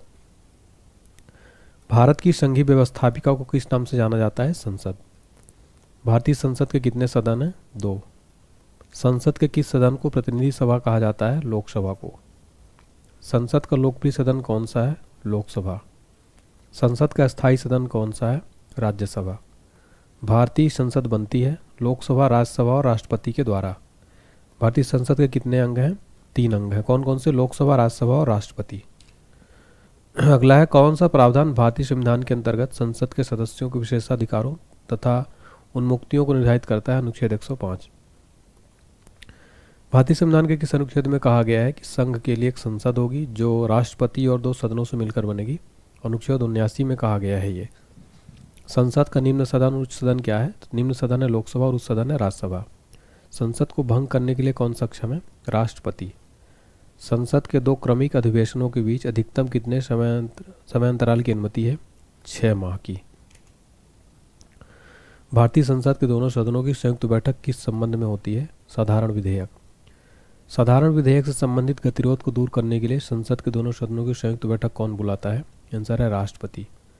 अगला, लोकसभा और राज्यसभा में संयुक्त बैठक कब होती है? लोकसभा और राज्यसभा मतभेद होने पर संयुक्त बैठक होती है। जब संसद के दोनों सदनों के किसी साधारण विधेयक में मतभेद हो तो उस गतिरोध को कैसे सुलझाया जाता है? दोनों सदनों की संयुक्त बैठक के आधार पर। संसद की कार्यवाही सूची में प्रथम विषय क्या है? प्रश्नकाल। अगला प्रश्न है, कौन सी प्रथा संसदीय प्रणाली को भारत की देन है? शून्यकाल जो है ये प्रथा भारतीय संसदीय प्रणाली की देन है। अगला प्रश्न है हमारा, संसद के किसी सदस्य की सदस्यता तब समाप्त समझी जाती है यदि वह बिना सदन को सूचित किए अनुपस्थित रहता है 60 दिन तक, यानी 2 महीने तक। सांसदों के वेतन का निर्णय कौन करता है? संसद। संसद के कुल सदस्यों का कितना भाग वैधानिक चैम्बर की मीटिंग बुलाने के लिए आवश्यक गणपूर्ति कोरम है? 1/10। संसदीय प्रणाली वाली सरकार को अन्य किस नाम से जाना जाता है? संघीय सरकार के नाम से। भारत की पार्लियामेंट यानी संसद का गठन कब हुआ था? 1927 में हुआ था। भारतीय राजनीतिक व्यवस्था में कार्यपालिका के अधीन रहकर कार्य कौन करती है? न्यायपालिका। संसद के दोनों सदनों का सत्रावसान कौन करता है? लोकसभा अध्यक्ष। भारत सरकार के निर्णयानुसार संसद के एक सदस्य एक वर्ग में अपने क्षेत्र में विकासात्मक कार्यक्रमों होते कितनी राशि खर्च कर सकता है? 5 करोड़ रुपए। किसी संसद सदस्य की अयोग्यता के संदर्भ में निर्णय कौन करता है? भारत का राष्ट्रपति। भारत की संचित निधि से धन निर्गम पर किसका नियंत्रण है? संसद का। अगला टॉपिक है हमारा राष्ट्रपति। भारत में कार्यपालिका का अध्यक्ष कौन होता है? सर है राष्ट्रपति। राष्ट्रपति पद्धति में समस्त कार्यपालिका की शक्तियाँ किस में निहित होती हैं? राष्ट्रपति में। भारतीय संविधान के अनुसार देश का प्रथम नागरिक कौन होता है? राष्ट्रपति। भारतीय संविधान के अनुसार संघ की कार्यपालिका शक्ति किस में निहित है? राष्ट्रपति में। भारतीय सेनाओं का सर्वोच्च सेनापति कौन होता है? राष्ट्रपति। भारत के राष्ट्रपति निर्वाचित होने के पात्र बनने के लिए किसी व्यक्ति की आयु पूर्ण होनी चाहिए? 35 वर्ष की आयु पूर्ण होनी चाहिए। राष्ट्रपति का निर्वाचन किस प्रकार से होता है? आंसर अप्रत्यक्ष रूप से। राष्ट्रपति पद के निर्वाचन हेतु कौन सी पद्धति अपनाई जाती है? समानुपातिक प्रतिनिधित्व और एकल संक्रमणी मत पद्धति जो है अपनाई जाती है। राष्ट्रपति पद के चुनाव संबंधी विवाद को किसे निर्देशित किया जाता है? उच्चतम न्यायालय ने सुप्रीम कोर्ट को। राष्ट्रपति को चुनाव के लिए प्रस्तावक और अनुमोदकों की कम से कम कितनी संख्या होनी चाहिए? 50-50। राष्ट्रपति पद का चुनाव संचालित किया जाता है निर्वाचन आयोग द्वारा संचालित किया जाता है। भारत में किसके चुनाव में आनुपातिक प्रतिनिधित्व चुनाव प्रणाली अपनाई जाती है? राष्ट्रपति के चुनाव में। राष्ट्रपति चुनाव संबंधी मामले किसके पास भेजे जाते हैं? उच्चतम न्यायालय के पास। भारत के राष्ट्रपति का चुनाव कितने वर्षों के लिए होता है? 5 वर्षों के लिए। राष्ट्रपति के निर्वाचन के लिए गठित निर्वाचक मंडल में सम्मिलित होते हैं स्थानीय संसद तथा राज्य विधानसभाओं के सभी निर्वाचित सदस्य। राष्ट्रपति पर महाभियोग का आरोप संसद के किस सदन द्वारा लगाया जाता है? संसद के किसी भी सदन द्वारा लगाया जा सकता है। अगला प्रश्न है, राष्ट्रपति को हटाया जा सकता है महाभियोग के द्वारा। कार्यकाल पूर्ण होने से पहले भारत के राष्ट्रपति को उसके पद से कौन हटा सकता है? संसद द्वारा महाभियोग लगाकर। राष्ट्रपति को कौन पद और गोपनीयता की शपथ दिलाता है? भारत का मुख्य न्यायाधीश। राष्ट्रपति अपना त्यागपत्र किसे सौंपता है? उपराष्ट्रपति को। राष्ट्रपति का रिक्त स्थान भर लिया जाना चाहिए 6 माह में। भारतीय राष्ट्रपति के सर्वसम्मति से चुने जाने का अभी तक एकमात्र उदाहरण कौन है? नीलम संजीव रेड्डी। स्वतंत्र भारत के प्रथम राष्ट्रपति किस राज्य से थे? बिहार से। कौन लगातार 2 बार राष्ट्रपति रहे थे? डॉक्टर राजेंद्र प्रसाद। वे भारत के पहले राष्ट्रपति भी थे। भारतीय संविधान का कौन सा अनुच्छेद राष्ट्रपति के पद के लिए पुनः निर्वाचन की योग्यता निर्धारित करता है? अनुच्छेद 57। सर्वप्रथम भारत के किस राष्ट्रपति की मृत्यु कार्यकाल पूरा करने के पूर्व हो गई थी? डॉक्टर जाकिर हुसैन की। वित्त बिल के लिए किसकी पूर्व स्वीकृति आवश्यक है? भारत के राष्ट्रपति की। लोकसभा और राज्यसभा में राष्ट्रपति द्वारा मनोनीत सदस्यों की संख्या कितनी है? 14। यानी कि लोकसभा में 2 मनोनीत करता है, राज्यसभा में 12। देखिए फ्रेंड्स, बताना चाहता हूँ लोकसभा में अब जो है मनोनीत जो आंग्ल भारतीय मनोनीत किए जाते थे उनको समाप्त कर दिया जा चुका है अब। अगला प्रश्न, किसी भी अभियुक्त को फांसी की सजा को बदलने या कम करने का अधिकार किसे दिया गया है? आंसर है भारत के राष्ट्रपति को। किसी विधि के प्रश्न पर सर्वोच्च न्यायालय से परामर्श लेने का अधिकार किसको है? राष्ट्रपति को। सार्वजनिक महत्व के किसी विषय पर राष्ट्रपति संविधान के किस अनुच्छेद के तहत सर्वोच्च न्यायालय से कानूनी परामर्श ले सकता है? अनुच्छेद 143 के तहत राष्ट्रपति सार्वजनिक महत्व के विषय पर सुप्रीम कोर्ट से परामर्श ले सकता है। राष्ट्रपति द्वारा जारी अध्यादेश अधिवेशन आरंभ होने के कितने दिनों तक अधिक से अधिक एक बार में प्रभावी रह सकता है? 6 सप्ताह। राष्ट्रपति के चुनाव में विवाद होने पर किसकी सलाह ली जाती है? सर्वोच्च न्यायालय की। राष्ट्रपति को प्रतिमाह कितना वेतन प्राप्त होता है? 5 लाख रुपए। नामांकन के समय राष्ट्रपति के उम्मीदवार को जमानत के तौर पर कितना रुपए जमा करना पड़ता है? 15,000। श्रीमती द्रौपदी मुर्मू का भारतीय गणतंत्र के राष्ट्रपति के रूप में क्रम क्या है? 15वां। भारत के राष्ट्रपति ने जिस एकमात्र मामले में वीटो यानी पॉकेट वीटो शक्ति का प्रयोग किया हुआ था भारतीय डाकघर संशोधन अधिनियम। फिर अगला है, राष्ट्रपति को लोकसभा में किन 2 सदस्यों को मनोनीत करने का अधिकार है? एंग्लो इंडियन, लेकिन अभी इसको समाप्त कर दिया गया है, अब एंग्लो इंडियन नहीं मनोनीत किए जाते। राष्ट्रपति को पेंशन के रूप में आजीवन कितना रुपया प्रतिमाह मिलता है? 2.5 लाख रुपया। राष्ट्रपति और उपराष्ट्रपति को अनुपस्थिति में कौन कार्यभार ग्रहण करेगा? सर्वोच्च न्यायालय का मुख्य न्यायाधीश। अगला प्रश्न, लोकसभा द्वारा पारित विधेयक यदि राष्ट्रपति लोकसभा को पुनर्विचार के लिए लौटाता है और लोकसभा उसे पूर्ववत पास रख करके राष्ट्रपति के पास भेज देती तो राष्ट्रपति विधेयक को अनुमति देगा। ठीक है। अध्यादेश जारी करने का अधिकार राष्ट्रपति का कौन सा अधिकार है? ये विधायी अधिकार। भारत में गणतंत्र इसका अर्थ क्या है? भारत में वंशानुगत शासन नहीं है। अगला प्रश्न, एक विधेयक जो संसद में प्रस्तुत किया जाता है कौन सी क्रिया के बाद अधिनियम बन जाता है? जब राष्ट्रपति अपनी सहमति दे देता है तो विधेयक क्या बन जाता है? अधिनियम। अगला प्रश्न, भारत के राष्ट्रपतियों में कौन कुछ समय के लिए गुटनिरपेक्ष आंदोलन के महासचिव भी थे? ज्ञानी जैल सिंह। लाभ के पद का निर्णय कौन करेगा? संघीय संसद।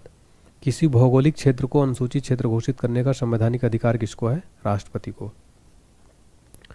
युद्ध की घोषणा या शांति का फैसला करने का कानूनी रूप से समक्ष कौन है? राष्ट्रपति। अगला टॉपिक है उपराष्ट्रपति, भारत का वाइस प्रेसिडेंट। जब उपराष्ट्रपति राष्ट्रपति के कार्यों को संभालता है तो उस दौरान राज्यसभा के सभापति पद पर कौन कार्य करता है? उपसभापति। राष्ट्रपति की मृत्यु जब उपराष्ट्रपति देखिए राष्ट्रपति की मृत्यु पर जब उपराष्ट्रपति राष्ट्रपति का पद ग्रहण करता है तो अधिकतम 6 माह तक पद पर आसीन रह सकता है। कौन सबसे कम समय के लिए उपराष्ट्रपति पद पर आसीन रहा? बीवी गिरी। उपराष्ट्रपति को प्राप्त होने वाले वेतन भत्ते आदि राज्यसभा जो है दिए जाते हैं। ठीक है, राज्यसभा के सदस्य के रूप में दिए जाते हैं। अगला प्रश्न, भारत को उपराष्ट्रपति किसका पदेन सभापति होता है? राज्यसभा का। भारत के उपराष्ट्रपति के पद पर लगातार 2 बार कौन रहा था? Doctor S Radhakrishnan, doctor Sarvepalli Radhakrishnan. उपराष्ट्रपति का निर्वाचन किसके द्वारा होता है? संसद के द्वारा। अपनी पदावधि समाप्त होने से पूर्व उपराष्ट्रपति को उसके पद से हटाने का अधिकार किसे है? संसद को। उपराष्ट्रपति अपने मत का प्रयोग कब करता है? मतों के बराबर रहने की स्थिति में। कौन राष्ट्रपति के चुनाव में मतदान नहीं करते हैं परंतु उपराष्ट्रपति चुनाव में मतदान करते हैं? संसद के मनोनीत सदस्य। भारत के प्रथम उपराष्ट्रपति कौन थे? डॉक्टर सर्वपल्ली राधाकृष्णन। राज्यसभा की बैठकों का सभापतित्व कौन करता है? भारत का उपराष्ट्रपति। उपराष्ट्रपति के निर्वाचन में निर्वाचक मंडल के सदस्य कौन कौन होते हैं? संसद के सभी सदस्य। जब उपराष्ट्रपति राष्ट्रपति का कार्यभार संभालता है तो उसे राष्ट्रपति के सभी विशेषाधिकार और भत्ते प्राप्त होते हैं। उपराष्ट्रपति पद के चुनाव संबंधी विवाद को किसे निर्देशित किया जाता है? सर्वोच्च न्यायालय को। अगला प्रश्न, उपराष्ट्रपति का निर्वाचन कैसे होता है? अप्रत्यक्ष रूप से। भारत के उपराष्ट्रपति का निर्वाचन होता है संसद के दोनों सदनों द्वारा। उपराष्ट्रपति को उसके कार्यकाल की समाप्ति के पूर्व पद से हटाने का अधिकार किसको है? संसद को। भारत के उपराष्ट्रपति को पदच्युत करने का प्रस्ताव प्रस्तावित किया जा सकता है केवल राज्यसभा में। भारत के उपराष्ट्रपति को कौन निकाल सकता है? लोकसभा की सम्मति से राज्यसभा। उपराष्ट्रपति के कार्यकाल की अवधि कितने वर्ष की होती है? आंसर है 5 वर्ष की। उपराष्ट्रपति को पद की गोपनीयता की शपथ कौन दिलाता है? भारत का राष्ट्रपति। नेक्स्ट टॉपिक है राज्यसभा। कौन संसद का स्थायी और उच्च सदन है? राज्यसभा संसद का स्थायी और उच्च सदन है। राज्यसभा को स्थायी सदन कहते हैं क्योंकि इसे विघटित नहीं किया जा सकता। वर्तमान में राज्यसभा के सदस्यों की अधिकतम संख्या कितनी हो सकती है? 250। राष्ट्रपति द्वारा राज्यसभा में कितने व्यक्ति मनोनीत किए जा सकते हैं? 12। जिन संघ शासित क्षेत्रों में विधानसभाएं नहीं होती उनके प्रतिनिधि किस प्रकार चुने जाते हैं? विशेष निर्वाचक मंडल द्वारा। राज्यसभा में सदस्यों का निर्वाचन होता है आनुपातिक प्रतिनिधित्व के अनुसार एकल संक्रमणी मत पद्धति द्वारा। अगला प्रश्न, राज्यसभा के लिए प्रत्येक राज्य के प्रतिनिधियों का निर्वाचन कौन करता है? विधानसभा के निर्वाचित सदस्य। राज्यसभा में राज्यों का प्रतिनिधित्व किस बात पर निर्भर करता है? राज्य की जनसंख्या पर। राज्यसभा में किस राज्य के प्रतिनिधियों की संख्या सर्वाधिक है? यूपी में सर्वाधिक राज्यसभा की सदस्य संख्या है। राज्यसभा के सदस्यों के लिए न्यूनतम आयु कितनी है? 30 वर्ष होनी चाहिए। राज्यसभा के सदस्यों का कार्यकाल कितने वर्ष का होता है? 6 वर्ष का। लोकसभा और राज्यसभा में गणपूर्ति यानी कोरम संख्या कितनी है? कुल सदस्य संख्या का 1/10। राज्यसभा में गणपूर्ति कोरम के लिए निर्धारित संख्या कितनी है? 25। अगला प्रश्न, राज्यसभा को भंग करने का अधिकार किसे प्राप्त है? किसी को नहीं। राज्यसभा को भंग नहीं किया जा सकता। राज्यसभा का सभापति कौन होता है? आंसर है उपराष्ट्रपति। वह कौन सी सभा है जिसका अध्यक्ष उस सदन का सदस्य नहीं होता है? आंसर है राज्यसभा। राज्यसभा के सभापति का चुनाव कौन करता है? लोकसभा और राज्यसभा के सभी सदस्य। राज्यसभा का सभापति लोकसभा और राज्यसभा के सदस्यों द्वारा संयुक्त रूप से चुना जाता है। लोकसभा द्वारा पारित धन विधेयक राज्यसभा को प्राप्त होने के कितने दिनों के भीतर लोकसभा को वापस लौटाना पड़ता है? 14 दिन के भीतर। क्या राज्यसभा का सभापति संसद के दोनों सदनों के संयुक्त अधिवेशन की अध्यक्षता कर सकता है? नहीं कर सकता है। राज्यसभा का सभापति दोनों सदनों के संयुक्त अधिवेशन की अध्यक्षता नहीं कर सकता। राज्यसभा के द्विवार्षिक चुनावों की अधिसूचना कौन जारी करता है? निर्वाचन आयोग। राज्यसभा के सदस्यों का निर्वाचन होता है राज्य के विधानसभा के निर्वाचित सदस्यों द्वारा। स्वतंत्र भारत में राज्यसभा के प्रथम सभापति कौन थे? Doctor S Radhakrishnan. सर्वप्रथम किस फिल्म अभिनेता को राज्यसभा का सदस्य मनोनीत किया गया था? पृथ्वीराज कपूर को। पृथ्वीराज कपूर को सर्वप्रथम राज्यसभा का सदस्य मनोनीत किया गया। राज्यसभा के लिए नामित फिल्म अभिनेत्री कौन थी? नरगिस दत्त। राज्यसभा की प्रथम महिला महासचिव कौन थी? वी.एस. रमा देवी। राज्यसभा का सर्वप्रथम गठन कब हुआ? 3 अप्रैल 1952 को हुआ था राज्यसभा का सर्वप्रथम गठन। चलिए देखते हैं कौन जनता द्वारा प्रत्यक्ष रूप से निर्वाचित सदन है? लोकसभा। भारत में लोकसभा किसका प्रतिनिधित्व करती है? भारतीय जनता का। भारतीय संविधान के किस अनुच्छेद में लोकसभा के गठन के संबंध में प्रावधान किया गया है? अनुच्छेद 81 और 331 में लोकसभा के गठन के संबंध में प्रावधान किया गया है। मूल संविधान में लोकसभा सदस्यों की संख्या कितनी निर्धारित की गई? 500। 31वें संवैधानिक संशोधन अधिनियम द्वारा लोकसभा की अधिकतम सदस्य संख्या कितनी निर्धारित की गई है? 545। लोकसभा की अधिकतम सदस्य संख्या कितनी हो सकती है? 552। राष्ट्रपति आंग्ल भारतीय समुदाय के कितने प्रतिनिधियों को लोकसभा मनोनीत करता है? 2। लेकिन अभी ये जो है समाप्त कर दिया गया है। वर्तमान में लोकसभा सदस्यों की प्रभावी संख्या कितनी है? 545। राष्ट्रपति द्वारा लोकसभा में आंग्ल भारतीय समुदाय के 2 सदस्यों को किस अनुच्छेद के तहत मनोनीत करता है? 331। लोकसभा में आंग्ल भारतीय समुदाय में से 2 सदस्यों को मनोनीत करने की शक्ति किसके पास है? भारत के राष्ट्रपति के पास। लोकसभा में राज्यों को किस आधार पर सीटें आवंटित होती हैं? जनसंख्या के आधार पर। वर्तमान में लोकसभा में प्रत्येक राज्य के लिए स्थानों का आवंटन आधारित है 1971 की जनगणना पर। लोकसभा में राज्यसभा सीटों का आवंटन 1971 की जनगणना पर आधारित है। निर्धारित किस वर्ष तक यथावत रहेगा? 2026 तक। लोकसभा के एक निर्वाचन क्षेत्र कम से कम कितनी जनसंख्या का प्रतिनिधित्व करता है? 7.5 लाख। लोकसभा के लिए प्रथम आम चुनाव कब हुआ था? 1952 में। कौन सी लोकसभा के चुनाव 9 चरणों में संपन्न हुए थे? 16वीं लोकसभा के चुनाव। कौन सा संवैधानिक संशोधन राज्य से चुने जाने वाले लोकसभा के सदस्यों की संख्या बढ़ाने से संबंधित है? 7वां तथा 21वां जो संवैधानिक संशोधन है लोकसभा के सदस्यों की संख्या बढ़ाने से संबंधित है। लोकसभा में केंद्र शासित प्रदेशों के प्रतिनिधि चुने जाते हैं प्रत्यक्ष निर्वाचन द्वारा। राष्ट्रपति लोकसभा के 2 सदस्यों को किसका प्रतिनिधि देने के लिए नामित करता है? Anglo Indian. लोकसभा को चुनाव लड़ने के लिए इच्छुक व्यक्ति की न्यूनतम आयु कितनी होनी चाहिए? 25 वर्ष। किस राज्य का लोकसभा और राज्यसभा में प्रतिनिधित्व सबसे अधिक है? उत्तर प्रदेश का। कौन सा राज्य सबसे अधिक प्रतिनिधि लोकसभा में भेजता है? उत्तर प्रदेश। झारखंड क्षेत्र से लोकसभा के सदस्यों की कुल संख्या कितनी है? 14। उत्तर प्रदेश के अतिरिक्त लोकसभा में किन 2 राज्यों का प्रतिनिधित्व सबसे अधिक है? महाराष्ट्र और बिहार। महाराष्ट्र और बिहार। वर्तमान में किस राज्य में का लोकसभा में अधिकतम सदस्यों की संख्या के हिसाब से दूसरा स्थान है? महाराष्ट्र। बिहार में लोकसभा सीटों कुल संख्या कितनी है? 40। छत्तीसगढ़ राज्य में लोकसभा कितने निर्वाचन क्षेत्र हैं? 11 हैं। लोकसभा में किस संघ शासित क्षेत्र के सर्वाधिक प्रतिनिधि निर्वाचित होकर आते हैं? दिल्ली। संघ शासित क्षेत्र दिल्ली कितने प्रतिनिधि निर्वाचित कर लोकसभा में भेजता है? 7। लोकसभा का सामान्यतः कार्यकाल कितने वर्ष का होता है? 5 वर्ष का। आपातकाल के दौरान संसद लोकसभा का कार्यकाल 1 वर्ष में कितने समय के लिए बढ़ा सकती है? 1 वर्ष के लिए। लोकसभा में कोरम यानी गणपूर्ति पूरा करने के लिए कम से कम कितने सदस्यों की जरूरत होती है? कुल सदस्यों का 1/10 भाग। लोकसभा का कार्यकाल 5 वर्ष से अधिक किस अवस्था में बढ़ाया जा सकता है? जब राष्ट्रीय आपातकाल लागू हो। लोकसभा किसी सदस्य की सदस्यता कितने दिनों तक लगातार अनुपस्थित रहने पर समाप्त हो जाती है? तो 2 माह। 60 दिनों तक लगातार अनुपस्थित रहने पर सदस्यता समाप्त हो जाती है। संसद सदस्यों को प्रतिमाह वेतन के रूप में कितना रुपया प्राप्त होता है? तो संसद सदस्यों को 2,30,000 रुपये प्रति माह। लोकसभा अपना त्यागपत्र किसको देते हैं? लोकसभा अध्यक्ष को।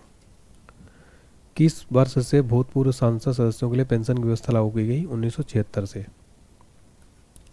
लोकसभा की बैठक की अंतिम तिथि तथा दूसरी बैठक की प्रथम तिथि के बीच कितने समय से अधिक का अंतराल नहीं होना चाहिए? 6 माह का। लोकसभा के कम से कम कितने सत्र बुलाए जाते हैं? वर्ष में 2 बार।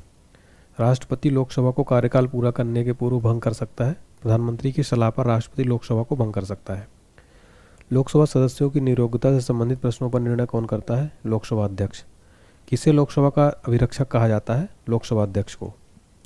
लोकसभा के अध्यक्ष को कौन चुनता है? लोकसभा के सदस्य। अस्थायी लोकसभा अध्यक्ष यानी प्रोटेम स्पीकर को कौन नियुक्त करता है? राष्ट्रपति। लोकसभा का विघटन कौन कर सकता है? राष्ट्रपति। सामान्यतः 5 वर्ष की समाप्ति से पहले लोकसभा को किसके द्वारा विघटित किया जा सकता है? प्रधानमंत्री की संतुष्टि पर राष्ट्रपति द्वारा। लोकसभा की सामान्य अवधि बढ़ाई जा सकती है संसद द्वारा पारित अधिनियम से।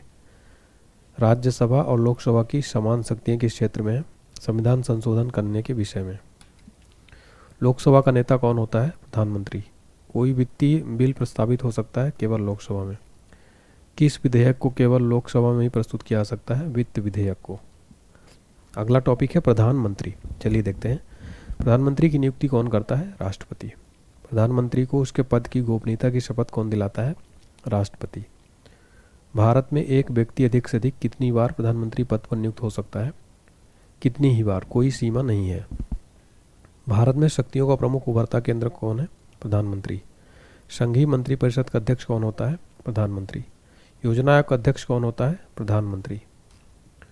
आमतौर पर भारत का प्रधानमंत्री होता है लोकसभा का सदस्य। मंत्रिमंडल की बैठक की अध्यक्षता कौन करता है? प्रधानमंत्री। संसदीय शासन प्रणाली में वास्तविक कार्यपालिका शक्ति किसके पास होती है? प्रधानमंत्री के पास। संसदीय शासन प्रणाली सर्वप्रथम किस देश में विकसित हुई? ब्रिटेन में। भारतीय संविधान के अनुसार तथ्यात्मक संप्रभुता निवास करती है प्रधानमंत्री में।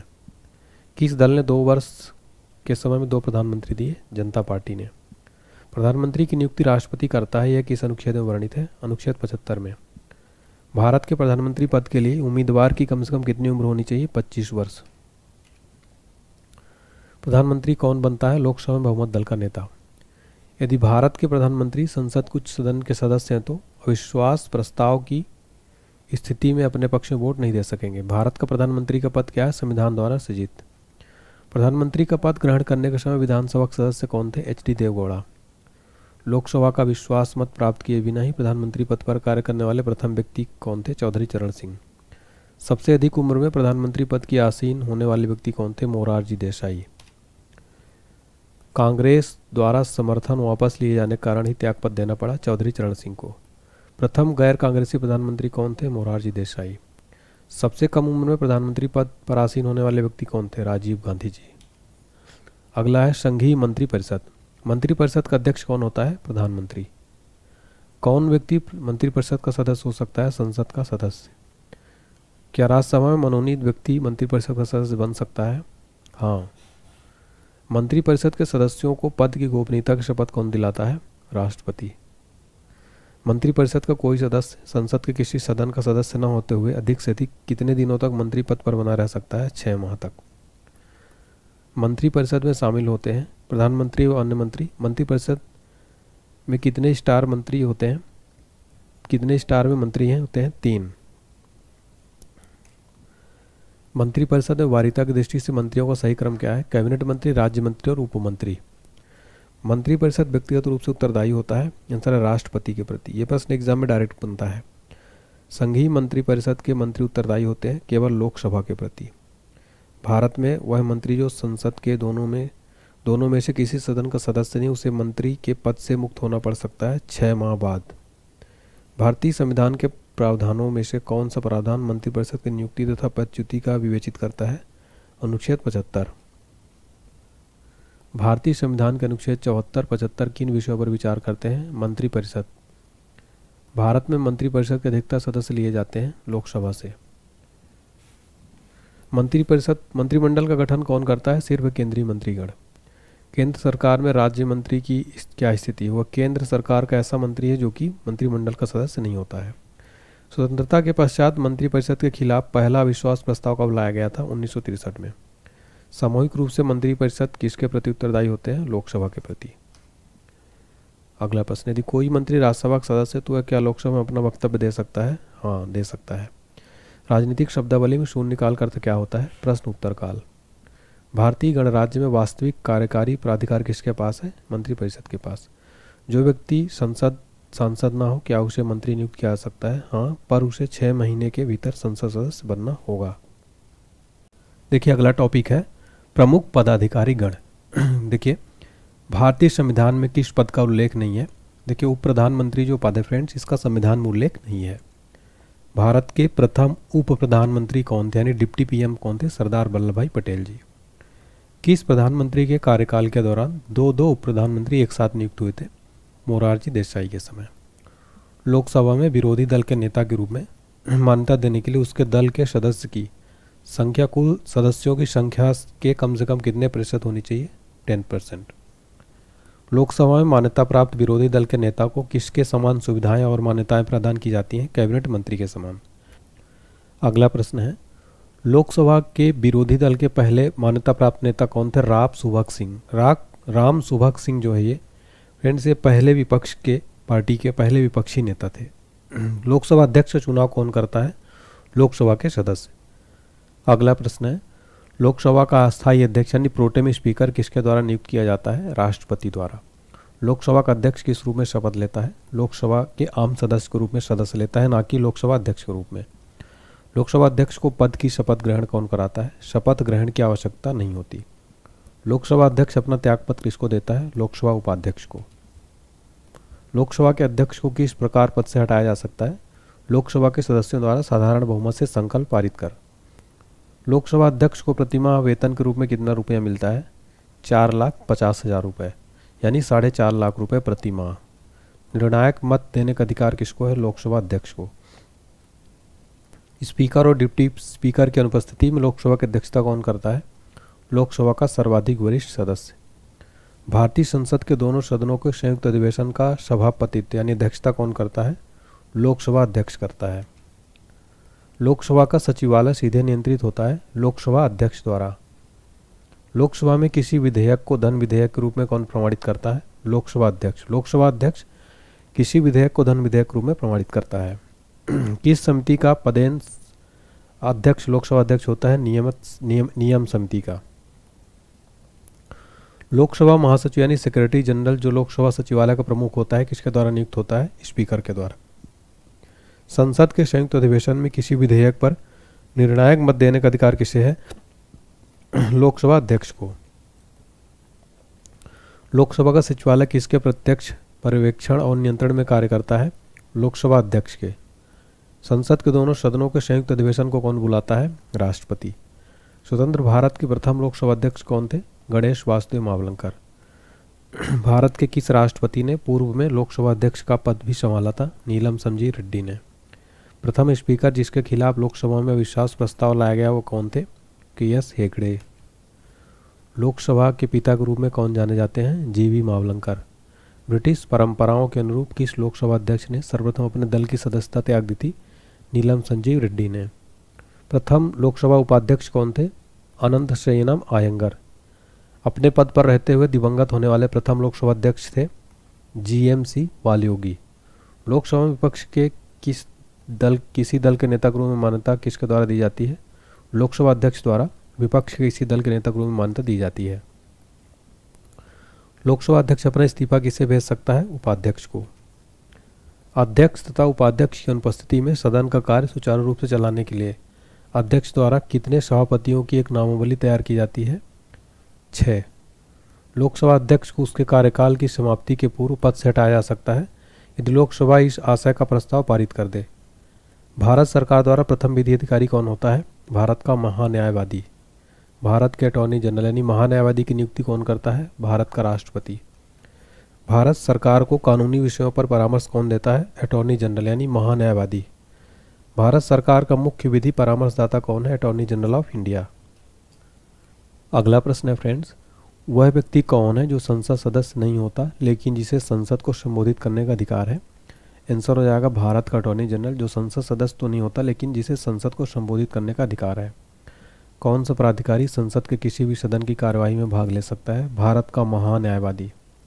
भारत का महान्यायवादी कब तक पद धारण करता है? राष्ट्रपति के प्रसाद पर्यंत। किसे संसद के दोनों सदनों में बोलने, अन्य कार्यवाहियों में सम्मिलित होने तथा किसी भी संसदीय कमेटी के सदस्य होने का अधिकार तो है परंतु उसे वोट देने का अधिकार नहीं है? भारत के अटॉर्नी जनरल को। महान्यायवादी को प्रतिमाह कितना वेतन मिलता है? 2.5 लाख रुपए। संविधान के किस अनुच्छेद के अंतर्गत राष्ट्रपति द्वारा भारत के महान्यायवादी की नियुक्ति की जाती है? अनुच्छेद 76 के तहत राष्ट्रपति द्वारा महान्यायवादी की नियुक्ति की जाती है। जिला कलेक्टर किस अधिकारी के अधीनस्थ कार्य करते हैं? संभागायुक्त। भारत सरकार का सर्वोच्च शासकीय अधिकारी कौन है? भारत के मंत्रिमंडलीय सचिव। मुख्य सतर्कता आयुक्त की नियुक्ति कौन करता है? राष्ट्रपति। भारत के संपरीक्षा एवं लेखा प्रणालियों का प्रधान कौन होता है? भारत का नियंत्रक और महालेखा परीक्षक। अगला प्रश्न है, किसे राज्य विधानमंडल के सदनों की कार्यवाहियों में भाग लेने और बोलने का अधिकार है किंतु मतदान का अधिकार नहीं? महाधिवक्ता को। भारत के नियंत्रक और महालेखा परीक्षक अपना प्रतिवेदन किसे देता है? राष्ट्रपति को। अगला प्रश्न है, भारत के नियंत्रक और महालेखा परीक्षक द्वारा प्रस्तुत प्रतिवेदन के आधार पर कौन समिति कार्य करती है? लोक लेखा समिति। क्या भारत का नियंत्रक और महालेखा परीक्षक पद ग्रहण के पूर्व शपथ लेता है? हाँ, लेता है। किसको नियुक्त लोकधन के व्यय की निगरानी के लिए संसदीय प्रहरी के रूप में की जाती है? नियंत्रक और महालेखा परीक्षक की। कौन भारत का कंसोलिडेटेड फंड का नियंत्रण पर्यवेक्षक करता है? भारत का नियंत्रक और महालेखा परीक्षक। देखिए, जैसा मैं पढ़ाता हूँ सेम ऐसी वीडियो कोर्स आपको मिल जाएगा एनसीईआरटी सार संग्रह। इसमें आपको स्टैटिक जीके, भारत का भूगोल, विश्व भूगोल, संविधान, इतिहास सारे सब्जेक्ट मिल जाएंगे। 149 रुपये इसकी प्राइस है। ये complete GK GS crash course रहेगा। इसका ऑफर लिमिटेड टाइम के लिए, इसको खरीदने के लिए आप हमारा एप्लीकेशन डाउनलोड कर लें। पेड कोर्स में जाएंगे, पेमेंट करने के बाद आप माई कोर्स में शो हो जाएगा, पीडीएफ भी साथ में मिलेगी। फिर हमारा अगला टॉपिक है फ्रेंड, संसदीय समितियाँ। भारत में नई संसदीय समिति प्रणाली की शुरुआत कब हुई थी? 1991 में। वह समिति कौन सी है जिसमें राज्यसभा का कोई सदस्य नहीं होता? प्राक्कलन समिति। संसद का वह स्थायी समिति कौन सी जिसमें राज्यसभा के सदस्य शामिल नहीं होते? प्राक्कलन समिति में राज्यसभा के सदस्य शामिल नहीं होते हैं। अगला प्रश्न है हमारा, सार्वजनिक लोक लेखा समिति में राज्यसभा कितने सदस्य होते हैं? 27। किस संसदीय समिति को प्राक्कलन समिति की जुड़वा बहन कहा जाता है? लोक लेखा समिति को संसदीय समिति के प्राक्कलन समिति की जुड़वा बहन कहा जाता है, लोक लेखा समिति को। 5 स्टार मार्क करना फ्रेंड्स, इस क्वेश्चन को एग्जाम में बहुत बार रिपीट हुआ है। संसद की कौन सी समिति नियंत्रक और महालेखा परीक्षक की रिपोर्टों यानी प्रतिवेदनों की समीक्षा करती है? लोक लेखा समिति। लोकसभा अध्यक्ष किस समिति का पदेन अध्यक्ष होता है? नियम समिति का। लोक लेखा समिति अपनी रिपोर्ट प्रस्तुत करती है लोकसभा के अध्यक्ष को। प्राक्कलन समिति के सदस्य केवल लोकसभा से चुने जाते हैं। भारत के नियंत्रक और महालेखा परीक्षक की रिपोर्ट की समीक्षा करने वाली संसदीय समिति है लोक लेखा समिति। अगला टॉपिक है सर्वोच्च न्यायालय। भारतीय संविधान के किस भाग में संघीय न्यायपालिका का उल्लेख है? भाग 5 में। संविधान का व्याख्याकार और संरक्षक कौन है? सर्वोच्च न्यायालय। सर्वोच्च न्यायालय में तदर्थ न्यायाधीश की नियुक्ति होती है जब न्यायालय के किसी सत्र के लिए न्यायाधीशों का कोरम यानी गणपूर्त नहीं होता। सर्वोच्च न्यायालय में तदर्थ न्यायाधीशों की नियुक्ति कौन कर सकता है? राष्ट्रपति की अनुमति प्राप्त कर सर्वोच्च न्यायालय का मुख्य न्यायाधीश। सर्वोच्च न्यायालय में न्यायाधीश नियुक्त होने के लिए किसी व्यक्ति को कम से कम कितने वर्ष का उच्च न्यायालय में एडवोकेट होना चाहिए? 10 वर्ष। तो सर्वोच्च न्यायालय में अगर न्यायाधीश नियुक्त होने के लिए किसी व्यक्ति को कम से कम 10 वर्ष का एडवोकेट होना चाहिए, कहाँ पर? हाई कोर्ट में। भारत के सर्वोच्च न्यायालय का एक न्यायाधीश कितनी उम्र तक अपने पद पर बना रह सकता है? 65 वर्ष तक। उच्चतम न्यायालय के न्यायाधीशों की सेवानिवृत्ति की आयु कितनी है? 65 वर्ष। सर्वोच्च न्यायालय के न्यायाधीश के विरुद्ध महाभियोग का प्रस्ताव पारित हो जाने पर पदच्युत का आदेश कौन जारी कर सकता है? राष्ट्रपति। सर्वोच्च न्यायालय के मुख्य न्यायाधीश को प्रति माह कितना वेतन मिलता है? 2,80,000। सर्वोच्च न्यायालय के अन्य न्यायाधीशों को प्रति माह कितना वेतन मिलता है? 2,50,000। भारत में संघीय न्यायालय की स्थापना कब हुई थी? भारत शासन अधिनियम 1935 के अधीन। किसके अंतर्गत भारत में सर्वप्रथम सर्वोच्च न्यायालय की स्थापना हुई थी? रेगुलेटिंग अधिनियम 1773 के तहत। मूल रूप से संविधान में सर्वोच्च न्यायालय मुख्य न्यायाधीश के अतिरिक्त कितने न्यायाधीशों की व्यवस्था थी? 7। वर्तमान में सर्वोच्च न्यायालय मुख्य न्यायाधीश के अतिरिक्त कितने न्यायाधीशों का प्रावधान किया गया है? देखिए टोटल 32 और प्लस एक मुख्य न्यायाधीश मिला के 33 हो जाएंगे। उच्चतम न्यायालय के न्यायाधीशों की संख्या में वृद्धि करने की शक्ति किसके पास है? संसद के पास। सर्वोच्च न्यायालय के मुख्य न्यायाधीश की नियुक्ति कौन करता है? भारत के राष्ट्रपति। सर्वोच्च न्यायालय के अन्य न्यायाधीशों की नियुक्ति कौन करता है? राष्ट्रपति। भारत के कार्यवाहक मुख्य न्यायाधीश की नियुक्ति कौन करता है? राष्ट्रपति। राष्ट्रपति सर्वोच्च न्यायालय के अन्य न्यायाधीशों की नियुक्ति में किसके परामर्श करते हैं? सर्वोच्च न्यायालय के मुख्य न्यायाधीश से परामर्श करते हैं। जब राष्ट्रपति और उपराष्ट्रपति दोनों पद खाली हों तब उनके काम कौन करेगा? भारत का मुख्य न्यायाधीश। भारत के किस मुख्य न्यायाधीश ने राष्ट्रपति के रूप में काम किया है?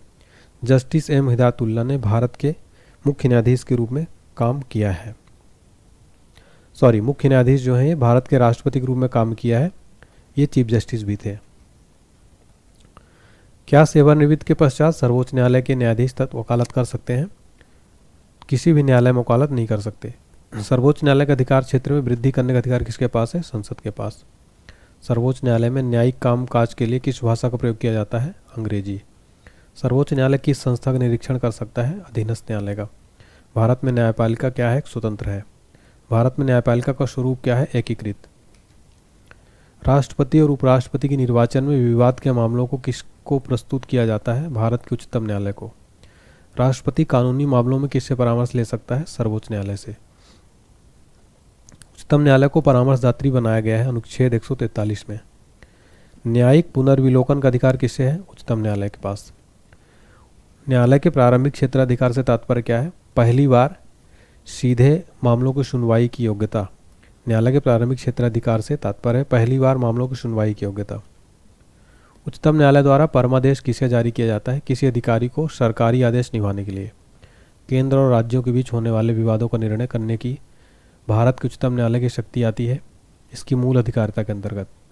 भारत का उच्चतम न्यायालय कानूनी तथ्य के मामलों में राष्ट्रपति को परामर्श देता है तभी जब वह ऐसे परामर्श के लिए कहता है। अगला टॉपिक है उच्च न्यायालय यानी हाई कोर्ट। भारत में कुल कितने हाई कोर्ट हैं? 25। भारत के किस उच्च न्यायालय में न्यायाधीशों की संख्या सबसे कम है? सिक्किम हाई कोर्ट में। भारत के किस उच्च न्यायालय में न्यायाधीशों की संख्या सबसे अधिक है? इलाहाबाद हाई कोर्ट में। किस उच्च न्यायालय के सर्वाधिक स्थायी या अस्थायी खंडपीठ हैं? गुवाहाटी उच्च न्यायालय के सर्वाधिक स्थायी या अस्थायी खंडपीठ हैं। भारत के किस संघ शासित क्षेत्र का अपना उच्च न्यायालय है? दिल्ली का। पटना उच्च न्यायालय की स्थापना कब हुई थी? 1916 में। भारत का सबसे बड़ा उच्च न्यायालय कौन सा है? Allahabad high court. किसके अंतर्गत कोलकाता, चेन्नई, मुंबई के उच्च न्यायालय स्थापित किए गए थे? भारतीय उच्च न्यायालय अधिनियम 1861। अंडमान निकोबार द्वीप समूह किस उच्च न्यायालय के क्षेत्राधिकार में आते हैं? कोलकाता उच्च न्यायालय के क्षेत्राधिकार में आते हैं। छत्तीसगढ़ उच्च न्यायालय कहाँ स्थित है? बिलासपुर में। उत्तराखंड उच्च न्यायालय की स्थापना कहाँ की गई? नैनीताल। झारखंड हाई कोर्ट की स्थापना कहाँ की गई? रांची में। मध्य प्रदेश उच्च न्यायालय कहाँ स्थित है? जबलपुर में। केरल का उच्च न्यायालय कहाँ स्थित है? एर्नाकुलम में। उच्च न्यायालय के न्यायाधीश पद पर नियुक्त होने वाली प्रथम महिला कौन है? अन्ना चांडी। उच्च न्यायालय के मुख्य न्यायाधीश पद पर नियुक्त होने वाली प्रथम महिला कौन है? लीला सेठ। दो या अधिक राज्यों या संघीय प्रदेश के लिए एक सामान्य उच्च न्यायालय की स्थापना किसके द्वारा की जा सकती है? संसद द्वारा कानून बनाकर। उच्च न्यायालय के क्षेत्राधिकार को घटाने या बढ़ाने का अधिकार किसे है? संसद को। उच्च न्यायालय के मुख्य न्यायाधीश की नियुक्ति कौन करता है? राष्ट्रपति। किसी न्यायाधीश को एक उच्च न्यायालय से दूसरे में स्थानांतरित करने का अधिकार किसको है? भारत के राष्ट्रपति को। उच्च न्यायालय के न्यायाधीशों की सेवानिवृत्ति की अधिकतम उम्र सीमा कितनी है? 65 वर्ष है। उच्च न्यायालय के मुख्य न्यायाधीश तथा अन्य न्यायाधीश को प्रतिमाह कितना वेतन मिलता है? तो देखिए, हाई कोर्ट के चीफ जस्टिस को 2.5 लाख और अन्य न्यायाधीश को 2,25,000 प्रतिमाह। किसी राज्य के उच्च न्यायालय के न्यायाधीशों के वेतन और भत्ते कौन सी निधि पर आधारित होते हैं? संबंधित राज्य की संचित निधि पर। उच्च न्यायालय के न्यायाधीश किस आयु तक अपना पद धारण कर सकते हैं? 62 वर्ष। उच्च न्यायालय को किसका अधीक्षण करने का अधिकार है? अधीनस्थ न्यायालय का। भारत के कितने उच्च न्यायालयों की अधिकारिता में एक से अधिक राज्य हैं? संघ राज्य क्षेत्र शामिल नहीं इसमें से, तो भारत में 3 उच्च न्यायालयों की अधिकारिता में एक से अधिक राज्य हैं। सबसे पहले किस उच्च न्यायालय ने घोषणा की कि बंद असंवैधानिक है? केरल ने। केरल ने बताया कि जो बंद होता है भारत में वो असंवैधानिक है। उच्च न्यायालय के न्यायाधीश बनने होते उम्मीदवार द्वारा किसी उच्च न्यायालय में 10 वर्ष तक अधिवक्ता के रूप में कार्य किया गया हो। चलिए, अगला टॉपिक है राज्यपाल। राज्यपाल की कार्यपालिका शक्ति किसमें निहित है? राज्यपाल में। क्या है? राज्य सरकार का कार्यकारी अध्यक्ष कौन है? राज्यपाल। भारतीय राज्यों में राज्यपाल की नियुक्ति कौन करता है? राष्ट्रपति। राष्ट्रपति किसकी सलाह पर किसी राज्य के राज्यपाल की नियुक्ति करते हैं? प्रधानमंत्री की सलाह पर। राज्य सरकार का संवैधानिक प्रमुख कौन होता है? राज्यपाल। सामान्य रूप से राज्यपाल का कार्यकाल होता है 5 वर्ष। राज्यपाल राज्य में किसका प्रतिनिधि होता है? राष्ट्रपति का। जम्मू कश्मीर के राज्यपाल को कौन नियुक्त करता है? भारत का राष्ट्रपति नियुक्त करता है। राज्यपाल को प्रतिमाह वेतन कितना मिलता है? 3,50,000। राज्यों के गवर्नर संविधान के अंतर्गत किसके प्रति अपने आचरण के लिए उत्तरदायी होते हैं? राष्ट्रपति के प्रति। राज्यपाल का वेतन और भत्ता किस कोष से आता है? राज्य की संचित निधि से। राष्ट्रपति शासन में राज्य का प्रमुख शासन संचालन कौन होता है? राज्यपाल। राज्य मंत्रिपरिषद का गठन कौन करता है? राज्यपाल। भारत के राष्ट्रपति की इच्छा तक पद पर बना रहता है। राज्यपाल जो है भारत के राष्ट्रपति की इच्छा तक ही पद पर बना रहता है। राज्यपाल विधानसभा में आंग्ल भारतीय समुदाय के कितने व्यक्ति को मनोनीत कर सकता है? 1। राज्यपाल विधान परिषद में अधिक से अधिक कितने सदस्यों को मनोनीत कर सकता है? निश्चित संख्या नहीं है। राज्यपाल सोने के पिंजरे में निवास करने वाली चिड़िया के समतुल्य है, यह कथन किसका है? सरोजिनी नायडू का। भारत के किस राज्य में राज्यपाल शासन यानी गवर्नर्स रूल्स लागू करने का संवैधानिक प्रावधान है? जम्मू कश्मीर में। जम्मू कश्मीर में। लेकिन अब जो है यहाँ पर साथियों, अभी वर्तमान समय में 370 आर्टिकल को हटा दिया गया है। अब यहाँ पर सीएम जो नियुक्त हो सकता है और उपराज्यपाल यहाँ पर नियुक्त किया गया है। ठीक है, अगला है, भारत के किसी राज्य की राज्यपाल बनने वाली प्रथम महिला कौन थी? सरोजिनी नायडू। किसकी अनुमति के बिना राज्य की विधानसभा में कोई धन विधेयक पेश नहीं किया जा सकता? राज्यपाल की अनुमति के बिना। राज्य स्तर पर मंत्रिपरिषद के मंत्रियों की नियुक्ति कौन करता है? राज्यपाल। राज्यपाल द्वारा जारी अध्यादेश कितने समय के बाद सत्ता समाप्त हो जाता है? 6 सप्ताह बाद।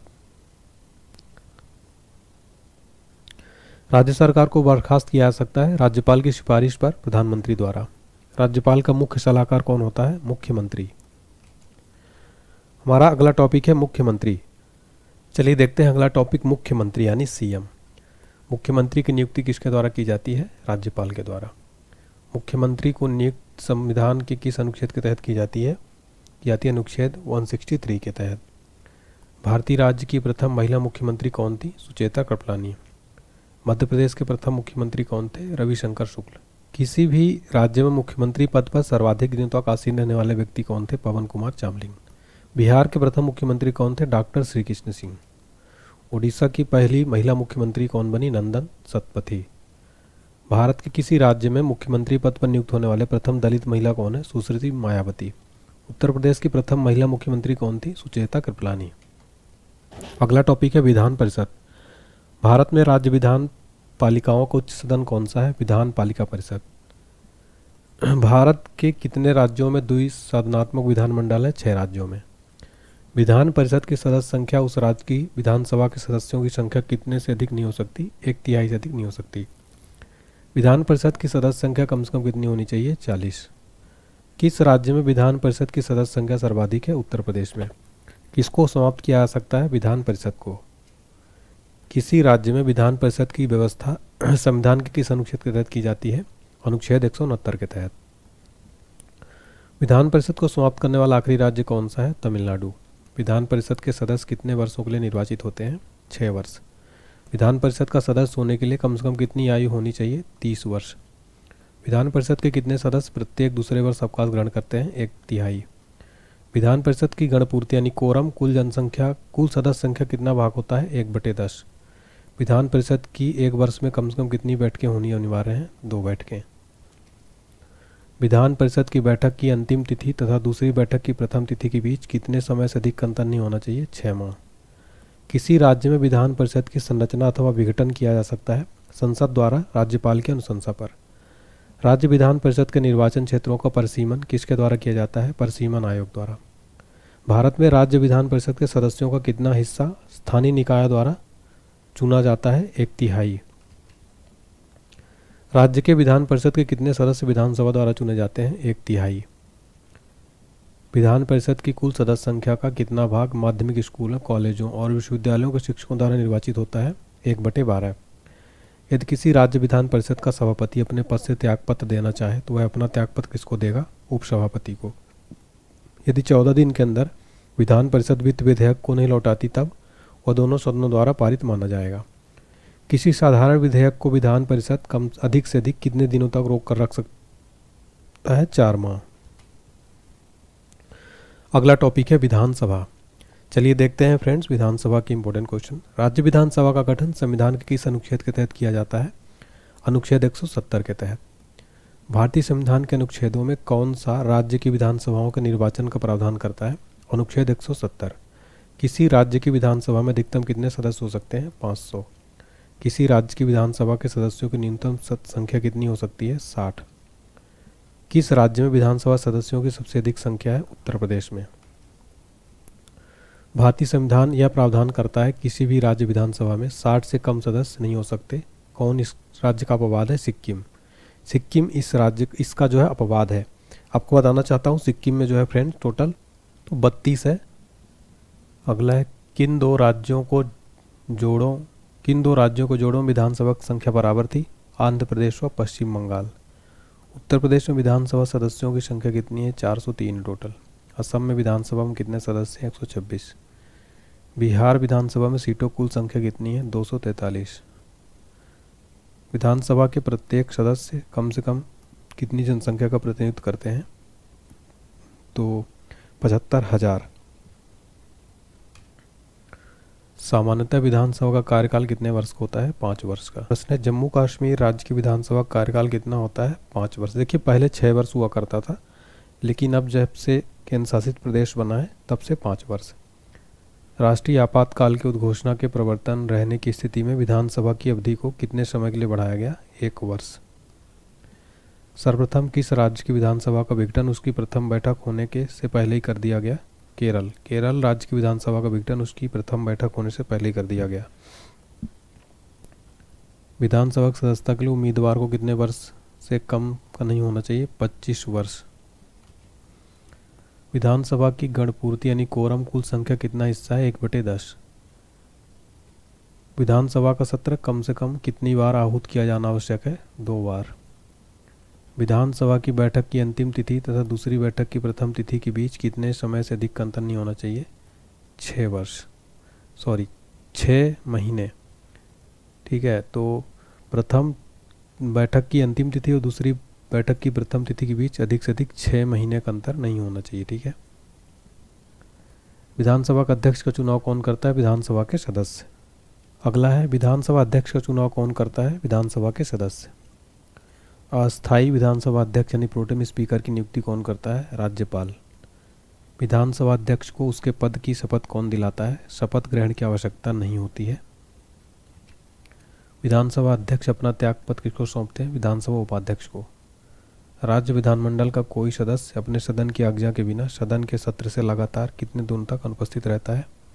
तो उसे सदन से निष्कासित करके उसके स्थान को रिक्त घोषित कर सकती है। तो 60 दिनों तक अगर सदन की आज्ञा के बिना वह लगातार अनुपस्थित रहता है तो उसे निष्कासित किया जा सकता है।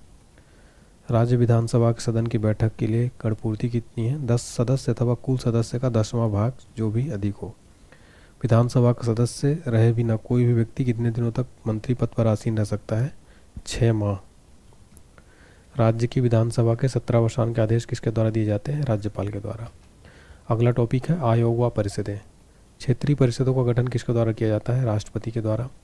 सामान्यतः किसी क्षेत्रीय परिषद की अध्यक्षता कौन कर सकता है? केंद्रीय गृह मंत्री। क्षेत्रीय परिषदों का सृजन हुआ है संसदीय कानून द्वारा।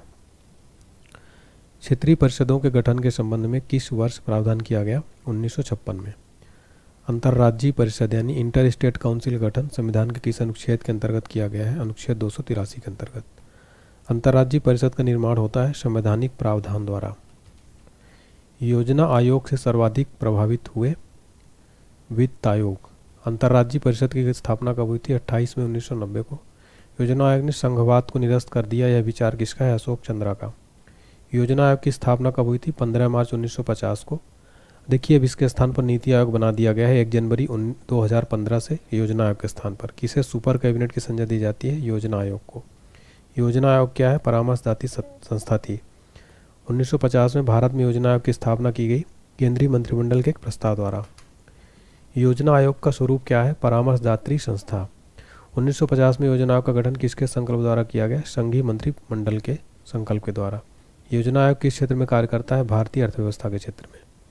भारत में पंचवर्षीय योजना बनाने की जिम्मेदारी किसकी है? योजना आयोग की। अभी वर्तमान में योजना आयोग के स्थान पर नीति आयोग का गठन किया गया है।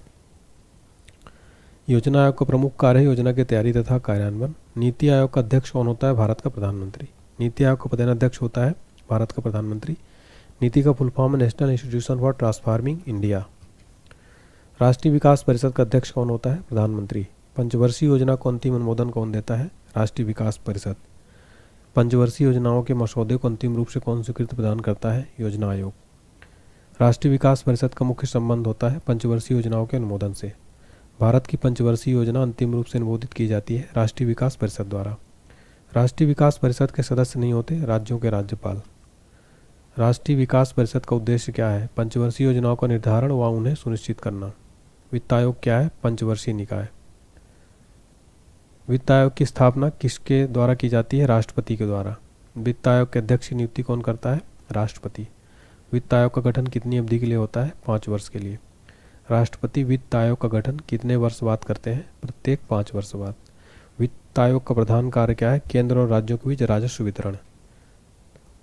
केंद्र और राज्य में राजस्व के वितरण में सबसे महत्वपूर्ण भूमिका कौन निभाता है? वित्त आयोग। राज्यों के कर भाग को निर्धारित करने का अधिकार किसके पास है? वित्त आयोग के पास। भारत में संघीय वित्त संबंध रखता है राज्यों और केंद्र के बीच वित्त से। भारत में राष्ट्रपति को विशिष्ट केंद्र राज्य राजकोषीय संबंधों के बारे में सुझाव किसके द्वारा दिया जाता है? वित्त आयोग के द्वारा। भारतीय संविधान के किस अनुच्छेद के अंतर्गत वित्त आयोग का गठन किया जाता है? अनुच्छेद 280 के अंतर्गत। वित्त आयोग में अध्यक्ष के अतिरिक्त कितने सदस्यों की व्यवस्था है? 4। प्रथम वित्त आयोग के अध्यक्ष कौन थे? के.सी. नियोगी। 16वें वित्त आयोग के अध्यक्ष कौन है? डॉक्टर अरविंद पनगड़िया। कौन सा प्राधिकरण भारत की समेकित निधि में राज्यों को राजस्व की सहायता अनुदान देने वाले सिद्धांतों की अनुशंसा करता है? वित्त आयोग। भारतीय लोक प्रशासन संस्थान की स्थापना कब हुई? मार्च 1954 में। भारतीय पुलिस सेवा का प्रशिक्षण कहाँ होता है? हैदराबाद में। सिविल सेवाओं का भारतीयकरण किया गया लॉर्ड लिटन द्वारा। अखिल भारतीय सेवा का गठन कौन कर सकता है? संसद। भारतीय प्रशासनिक सेवा तथा भारतीय पुलिस सेवा को समाप्त करने की सिफारिश किसने की थी? राजमन्नार आयोग ने। संविधान का कौन सा अनुच्छेद संघ लोक सेवा आयोग से संबंधित है? अनुच्छेद 315। संघ लोक सेवा आयोग में अध्यक्ष के अलावा कितने सदस्य होते हैं? 9। संघ लोक सेवा आयोग के अध्यक्ष की नियुक्ति कौन करता है? राष्ट्रपति। संघ लोक सेवा आयोग के अध्यक्ष की पदावधि कितनी होती है? 6 वर्ष या 65 वर्ष की आयु, जो भी पहले। अगला प्रश्न है, संघ लोक सेवा आयोग यानी यूपीएससी के जो चेयरमैन होते हैं कितना रुपए प्रतिमाह वेतन मिलता है? 2.5 लाख रुपए। संघ लोक सेवा आयोग के सदस्य अपना त्यागपत्र किसे सौंपते हैं? राष्ट्रपति को। अगला है निर्वाचन आयोग। तारकुंडे समिति तथा गोस्वामी समिति का संबंध किससे है? चुनाव व्यवस्था में आमूल सुधार से। भारत में निर्वाचन पद्धति किस देश की निर्वाचन पद्धति के अनुरूप है? ब्रिटेन के। भारतीय संविधान के किस अनुच्छेद में निर्वाचन आयोग का वर्णन है? अनुच्छेद 324 में। निर्वाचन आयोग, सर्वोच्च न्यायालय, संघ लोक सेवा आयोग, नियंत्रक और महालेखा परीक्षक का कार्यालय जैसी संस्थाओं में कौन सा लक्षण समान है? वह संवैधानिक संस्थाएं हैं। भारत में मुख्य निर्वाचन आयुक्त की नियुक्ति कौन करता है? राष्ट्रपति। निर्वाचन आयोग का प्रमुख कौन होता है? मुख्य निर्वाचन आयुक्त। परिसीमन आयोग का अध्यक्ष कौन होता है? मुख्य चुनाव आयुक्त। संविधान लागू होने के बाद राष्ट्रपति ने पहली बार कब 2 व्यक्तियों को मुख्य निर्वाचन आयुक्त की सहायता के लिए निर्वाचन आयुक्त के पद पर नियुक्त किया? 1989 में। भारत के विभिन्न राजनीतिक दलों को राष्ट्रीय या क्षेत्रीय दल का दर्जा देने का अधिकार किसको है? चुनाव आयोग को। मध्यावधि चुनाव कब कराया जाता है? समय के पूर्ण होने से पहले ही, जब लोकसभा भंग हो जाए। भारत में प्रथम आम चुनाव किस वर्ष किए गए थे? 1951-52 में। भारत में सार्वजनिक मताधिकार के आधार पर प्रथम चुनाव कब हुआ? 1952 में। भारत में पहली बार महिलाओं को मताधिकार कब प्राप्त हुआ? 1926 में। पार्लियामेंट द्वारा दिसंबर 1989 में निर्मित कानून के अनुसार एक नागरिक के वयस्क होने की कानूनी आयु कितनी है? 18 वर्ष। भारत में मतदान की आयु सीमा 21 वर्ष से घटकर 18 वर्ष कब किया गया? 1989 में। भारत में मतदान की न्यूनतम निर्धारित आयु कितनी है? 18 वर्ष। चुनाव के समय किसी चुनाव क्षेत्र में चुनाव प्रचार कब बंद करना होता है? मतदान समाप्त होने के 48 घंटे पहले। किसी निर्वाचन के दौरान किसी राजनीतिक दल के उम्मीदवार की मृत्यु हो जाने की स्थिति में कितने दिनों के अंदर दूसरा प्रत्याशी खड़ा करना पड़ता है? 7 दिनों के अंदर। अगला है, मुख्य निर्वाचन आयुक्त को प्रतिमाह कितना वेतन मिलता है? 2.5 लाख। दिनेश गोस्वामी समिति का संबंध किससे था? निर्वाचन सुधारों से। कौन सा आयोग भारत के संविधान के एक अनुच्छेद के अंतर्गत उपलब्ध के पालन में गठित हुआ? निर्वाचन आयोग। निर्वाचन आयोग का कार्य नहीं है उम्मीदवारों का चयन करना। मुख्य निर्वाचन आयुक्त की नियुक्ति तथा उसको पदच्युत करने का अधिकार किसको है? राष्ट्रपति को। निर्वाचन आयुक्त की सेवा शर्त तथा कार्यकाल निश्चित करता है संविधान। लोकसभा अथवा विधानसभा किसी चुनाव प्रत्याशी की जमानत राशि कब जब्त की जाती है? जब वह कुल मतदान के 1/6 मत भी प्राप्त नहीं कर पाता। ईवीएम का प्रयोग भारतीय चुनाव में कब से प्रारंभ हुआ था? 1997 से। अगला टॉपिक है केंद्र राज्य संबंध। चलिए देखते हैं हमारा अगला टॉपिक। संघ सूची, राज्य सूची तथा समवर्ती सूची का विस्तृत उल्लेख संविधान के किस अनुसूची में है? 7वीं में। सरकारिया आयोग की सिफारिशों का संबंध है केंद्र और राज्यों के बीच संबंधों से। केंद्र राज्य संबंध पर 1971 में राजमन्नार समिति किस राज्य के द्वारा गठित की गई थी? तमिलनाडु के द्वारा। भारतीय संविधान में राज्य की शक्तियां एवं कार्य किस प्रकार से विभाजित किए गए हैं? 3 सूचियों में। केंद्र तथा राज्य के मध्य शक्तियों के वितरण के लिए भारत का संविधान 3 सूचियों को प्रस्तुत करता है। कौन से 2 अनुच्छेद शक्तियों के वितरण को विनियमित करते हैं? अनुच्छेद 245 तथा 46। भारतीय संविधान में अवशिष्ट अधिकार है केंद्र के पास। अवशिष्ट विषयों पर विधि निर्माण का अधिकार किसे प्राप्त है? संघ को। किन स्थितियों में संसद राज्य सूची के विषयों पर विधि निर्माण कर सकती है? अंतर्राष्ट्रीय संधि व समझौते को लागू करने होती है। भारतीय संविधान में अवशिष्ट शक्तिकारों को संघीय सरकार को दिया जा गया है। क्या भारतीय संघ का कोई राज्य किसी विदेशी राष्ट्र या अंतर्राष्ट्रीय संगठन से ऋण ले सकता है? नहीं। समवर्ती सूची में लिखे विषयों पर अधिनियम बनाने का अधिकार किसके पास है? राइट आंसर है राज्य और संघ के पास। अगला प्रश्न, पंचायती राज विषय है राज्य की सूची में। भूमि सुधार किसके विषय के अंतर्गत आता है? राज्य सूची के। आर्थिक नियोजन विषय है समवर्ती सूची में। कौन सा विषय समवर्ती सूची में? शिक्षा। भारतीय संविधान को 7वीं सूची के अंतर्गत संघ सूची में किसका उल्लेख नहीं है? गैस का। भारतीय संविधान की 7वीं सूची के अंतर्गत राज्य सूची में किसका उल्लेख है? वन का। कौन सा विषय संघ सूची के अंतर्गत समाविष्ट है? जनगणना। शिक्षा किस सूत्रों के अंतर्गत आती है? समवर्ती सूची। कौन राज्य सूची में नहीं है? सुरक्षा। सामाजिक सुरक्षा एवं सामाजिक बीमा विषय है समवर्ती सूची में। शिक्षा को किस संविधान संशोधन द्वारा राज्य सूची से हटाकर समवर्ती सूची में शामिल किया गया? 42वें संविधान संशोधन द्वारा। समवर्ती सूची के विषय नहीं है समाचार पत्र। रेलवे पुलिस किस सूची में आते हैं? राज्य सूची में। विवाह, संविदा, श्रम कल्याण, बीमा, आर्थिक व सामाजिक योजना जैसे विषय किस सूची के अंतर्गत आते हैं? समवर्ती सूची। मुद्रा, प्रतिरक्षा, बैंक, प्रादेशिक मामले, डाक तार, नागरिकता आदि विषय किस सूची में रखे जाते हैं? संघ सूची में। पुलिस, न्याय, स्थानीय सुशासन, स्वास्थ्य, कृषि, सिंचाई आदि विषयों की सूची में शामिल किया गया है राज्य सूची में। विधायी शक्तियों की संघीय सूची में समाविष्ट किसी विषय के संबंध में भारत के उच्चतम न्यायालय का अधिकार क्षेत्र बढ़ने का अधिकार किसे दिया गया है? संसद को। अंतर्राष्ट्रीय संधियों के भारत के किसी भाग अथवा संपूर्ण भारत में लागू करने के लिए संसद कोई भी कानून बना सकती है? आंसर है बिना किसी राज्य की सहमति से। समवर्ती सूची में कौन सा विषय है? श्रम कल्याण। संविधान को राज्य सूची में कौन सा विषय नहीं है? बीमा। अगला टॉपिक है राजभाषा। संविधान की कौन सी अनुसूची में क्षेत्रीय भाषाओं का उल्लेख है? 8वीं अनुसूची में। संविधान की 8वीं अनुसूची में सम्मिलित भाषाओं की संख्या कितनी है? 22। भारतीय संविधान में किन अनुच्छेदों में राजभाषा संबंधी प्रावधानों का उल्लेख है? 343 से 351 तक। भारत की राजभाषा कौन सी है? हिंदी। भारतीय संघ की आधिकारिक भाषा के रूप में संविधान द्वारा किसे मान्यता प्राप्त है? हिंदी को। संविधान के किस अनुच्छेद के अंतर्गत हिंदी की राजभाषा के रूप में दर्जा प्रदान किया गया है? अनुच्छेद 343(1) के तहत। हिंदी देश की राजभाषा है, लेकिन शासकीय प्रयोजनों के लिए अंग्रेजी भाषा के प्रयोग को कब तक करने की अनुमति प्रदान की गई है? निश्चित काल के लिए। किसी भाषा को किसी राज्य की राजभाषा के रूप में अंगीकार करने का अधिकार किसे है? राज्य विधानमंडल। किस राज्य ने उर्दू को राजकाज की भाषा के रूप में अंगीकार किया है? तो जम्मू कश्मीर राज्य ने। डोगरी भाषा किस राज्य में बोली जाती है? जम्मू कश्मीर। सिंधी को किस संवैधानिक संशोधन द्वारा संविधान के 8वीं अनुसूची में शामिल किया गया है? 21वां संविधान संशोधन द्वारा। भारतीय संविधान के अनुच्छेद 340 के तहत प्रथम राजकीय भाषा आयोग का गठन हुआ था 1955 में बीजी खेर की अध्यक्षता में। संविधान के किस अनुच्छेद में व्यवस्था की गई है कि प्रत्येक राज्य शिक्षा के प्राथमिक स्तर पर मातृभाषा में शिक्षा की पर्याप्त सुविधाओं को उपलब्ध कराने का प्रयास करेगा? अनुच्छेद 350 है। किस संवैधानिक संशोधन के द्वारा भारतीय संविधान को 8वीं सूची में बोडो, डोगरी, संथाली और मैथिली भाषाओं का समावेश किया गया? 92वें संवैधानिक संशोधन द्वारा बोडो, डोगरी, सैथली और मैथिली भाषाओं को सम्मिलित किया गया। इसको आप BDMS ऐसे याद रख सकते हैं, बोडो, डोगरी, मैथिली और संथाली। किस भाषा को संविधान की 8वीं अनुसूची में शामिल नहीं किया गया है? मिजो को। भारत के किस राज्य में उर्दू को प्रथम राजभाषा का दर्जा प्रदान किया गया है? जम्मू कश्मीर। अगला है आपात उपबंध। भारत के संविधान के अंतर्गत कितने प्रकार की आपातकालीन व्यवस्थाओं पर विचार किया गया है? 3 प्रकार। संविधान के किस अनुच्छेद के तहत राष्ट्रीय आपातकाल की उद्घोषणा राष्ट्रपति करता है? अनुच्छेद 352 के तहत। देश में पहली बार राष्ट्रीय आपातकाल की उद्घोषणा कब की गई? 26 अक्टूबर 1962 को। देश में दूसरी बार राष्ट्रीय आपातकाल की उद्घोषणा कब की गई? 3 दिसंबर 1971 को। राष्ट्रपति ने तीसरी बार राष्ट्रीय आपातकाल की उद्घोषणा कब की थी? 25 जून 1975 को। तीसरी बार राष्ट्रीय आपातकाल की उद्घोषणा राष्ट्रपति ने किस आधार पर की? आंतरिक अशांति के आधार पर।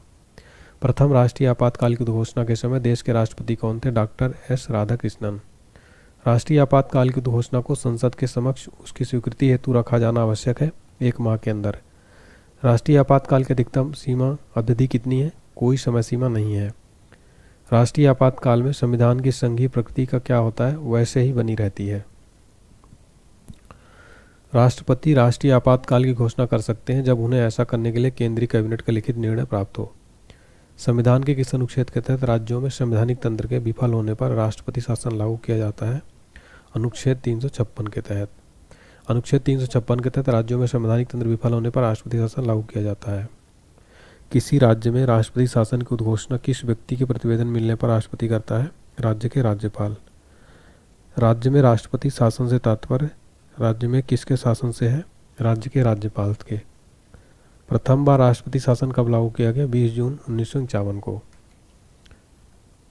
किसी राज्य में राष्ट्रपति शासन के लागू हो जाने किन कृत्यों के अलावा राज्य प्रशासन के सभी कृत्य संघीय नियंत्रण में आ जाते हैं? न्यायिक।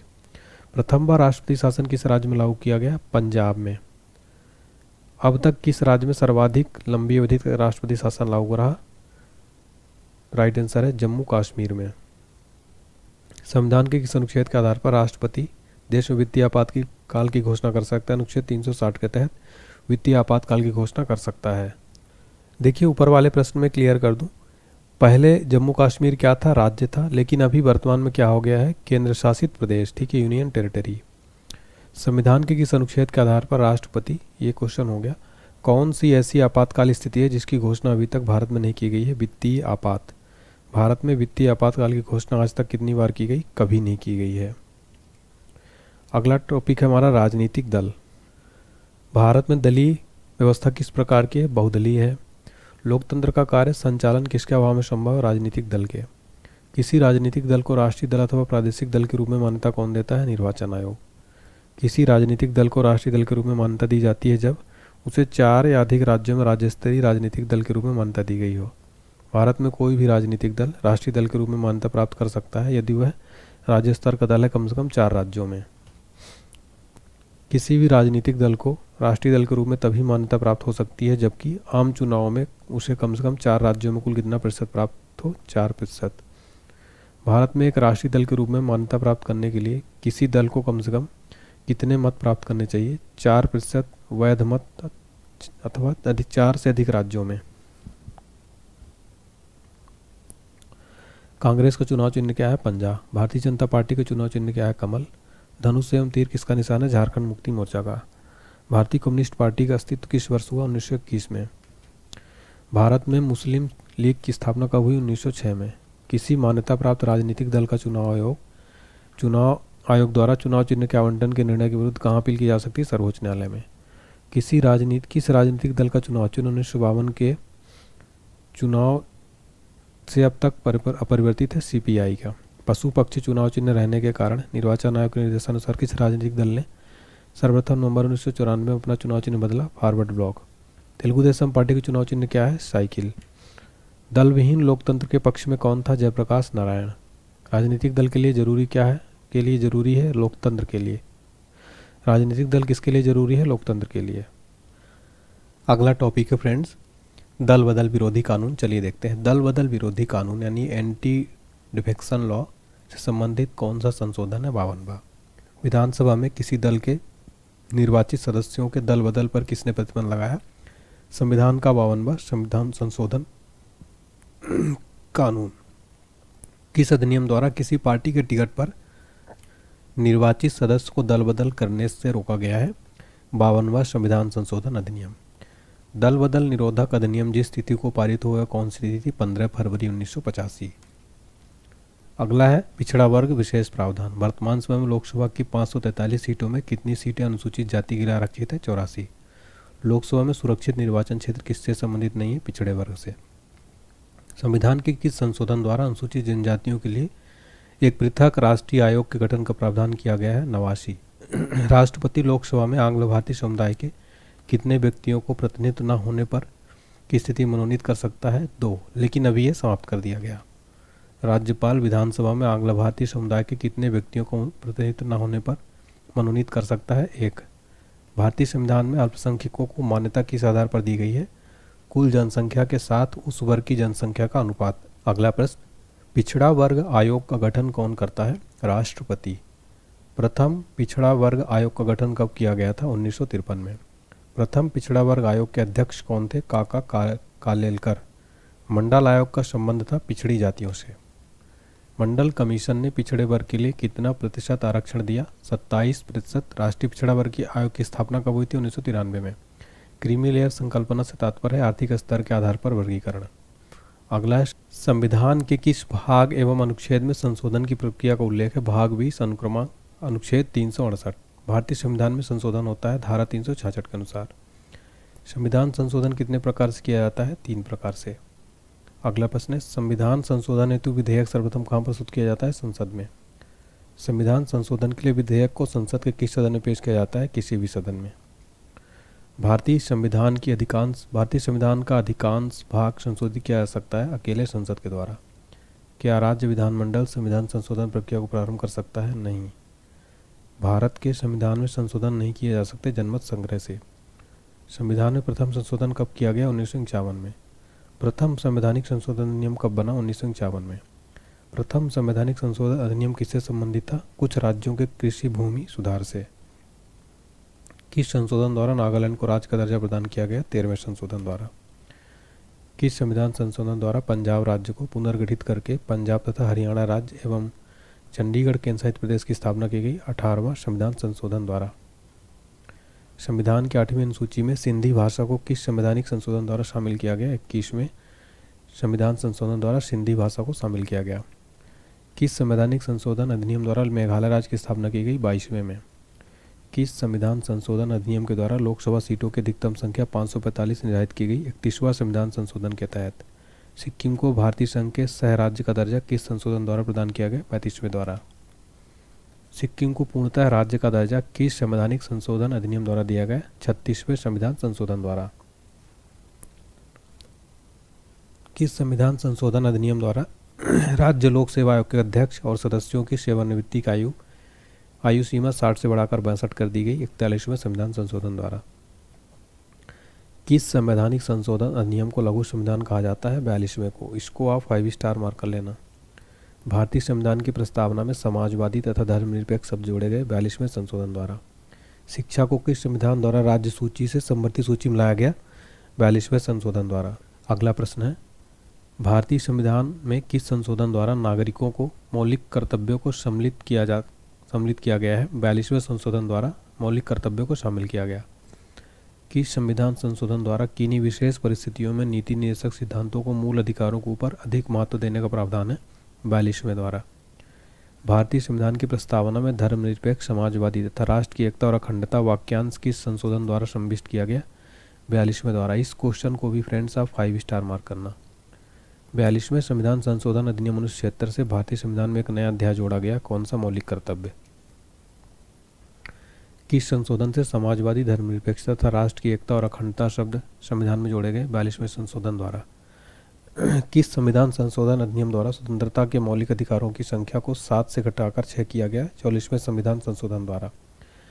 संविधान के किस संशोधन द्वारा संपत्ति के अधिकार को मूल अधिकार की श्रेणी से निकाल दिया गया? 44वें संशोधन में। 52वां संविधान संशोधन अधिनियम 1985 किससे संबंधित है? दल बदल कानूनी रोक से। 52वां संविधान संशोधन अधिनियम 1985 किससे संबंधित है? दल बदल तथा अनहरितताएं। वह संवैधानिक संशोधन कौन सा जिसके द्वारा राजनीतिक दल बदल पर प्रतिबंध लगाया गया है? 1985 का 52वां संशोधन।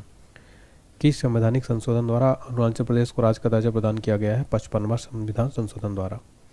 किस संवैधानिक संशोधन अधिनियम द्वारा गोवा को राज्य का दर्जा प्रदान किया गया? 56वां संविधान संशोधन द्वारा।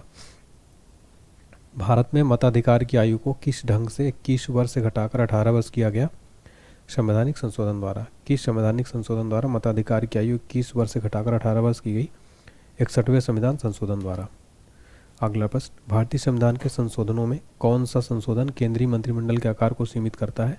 91। 51वां संविधान संशोधन विधेयक मंत्रिपरिषद को कितना प्रतिशत तक सीमित करने के लिए जारी किया गया है? 15%। 42वें संविधान संशोधन द्वारा जोड़ा गया नया अनुच्छेद संबंधित है मूल कर्तव्यों से। संवैधानिक संशोधन में से कौन से राज्यों से निर्वाचित होने वाले लोकसभा के सदस्यों की संख्या में वृद्धि करने से संबंधित है? 7वां और 31वां। भारतीय संविधान के किस संशोधन द्वारा राष्ट्रपति को कोई भी मामला मंत्रिपरिषद द्वारा पुनर्विचार किए जाने के लिए वापस भेजने का अधिकार दिया गया है? 44वें संविधान संशोधन द्वारा। भारत के संविधान में मौलिक कर्तव्य किस संविधान संशोधन द्वारा जोड़ा गया है? 42वें संशोधन अधिनियम में। 14 अगस्त 2007 को संसद द्वारा संविधान संशोधन में संशोधन के उपरांत अब अनुसूचित जाति की सूची में जातियों की संख्या कितनी है? 1206। भारत के संविधान के 44वें संशोधन द्वारा किस अधिकार को मौलिक अधिकार की श्रेणी से हटा दिया गया? संपत्ति के अधिकार को। कौन सा संवैधानिक संशोधन राज्यों से चुने जाने वाले लोकसभा सदस्यों की संख्या बढ़ाने से संबंधित है? 7वां और 21वां। प्रश्न, किस संशोधन विधेयक द्वारा भारतीय संविधान में नागरिकों को मूल कर्तव्यों को शामिल किया गया? 42वें संविधान संशोधन द्वारा मूल कर्तव्यों को शामिल किया गया था। भारतीय संविधान के किस संशोधन के द्वारा स्पष्ट रूप से व्यवस्था की गई है भारत के राष्ट्रपति मंत्रिपरिषद की सलाह को मानने के लिए बाध्य है? 42वें संविधान संशोधन में। भारतीय संविधान के अधिकांश उपबंधों का संशोधन किया जा सकता है अकेली संसद द्वारा। वर्ष 2012 का 57वां संविधान संशोधन अधिनियम किस विषय से संबंधित है? सहकारी समितियों यानी कोऑपरेटिव सोसाइटीज के गठन एवं क्रियाकलाप से। अगला टॉपिक है पंचायती राज व्यवस्था। भारतीय संविधान के किस भाग में पंचायती राज से संबंधित प्रावधान है? भाग 9 में। भारतीय संविधान के किस भाग में नगरपालिकाओं से संबंधित प्रावधान है? भाग 9 का में। संविधान के किस भाग में ग्राम पंचायतों की स्थापना की बात कही गई है? भाग 4 में। भारतीय संविधान के अनुच्छेद में कौन सा अनुच्छेद राज्य सरकारों को ग्राम पंचायतों को संगठित करने का निर्देश देता है? अनुच्छेद 40। संविधान के 11वीं अनुसूची में सम्मिलित है पंचायतों का कार्यक्रम। पंचायती राज प्रणाली किस पर आधारित है? सत्ता के विकेंद्रीकरण पर। पंचायती राज प्रदान करता है स्थानीय स्तर पर लोकतांत्रिक प्रशासन। पंचायती राज का प्रधान लक्ष्य है ग्रामवासियों में शक्ति का विकेंद्रीकरण। पंचायती राज का मुख्य उद्देश्य क्या है? जनता को विकास मूलक प्रशासन में भागीदारी योग्य बनाना। 73वें संशोधन का संबंध किससे है? पंचायती राज अधिनियम से। 73वें संविधान संशोधन संबंधित है पंचायती राज प्रणाली से। भारत में किसके अंतर्गत पंचायती राज प्रणाली की व्यवस्था की गई है? नीति निदेशक सिद्धांत। किस संवैधानिक संशोधन द्वारा पंचायती राज संस्थाओं को संवैधानिक दर्जा प्रदान किया गया है?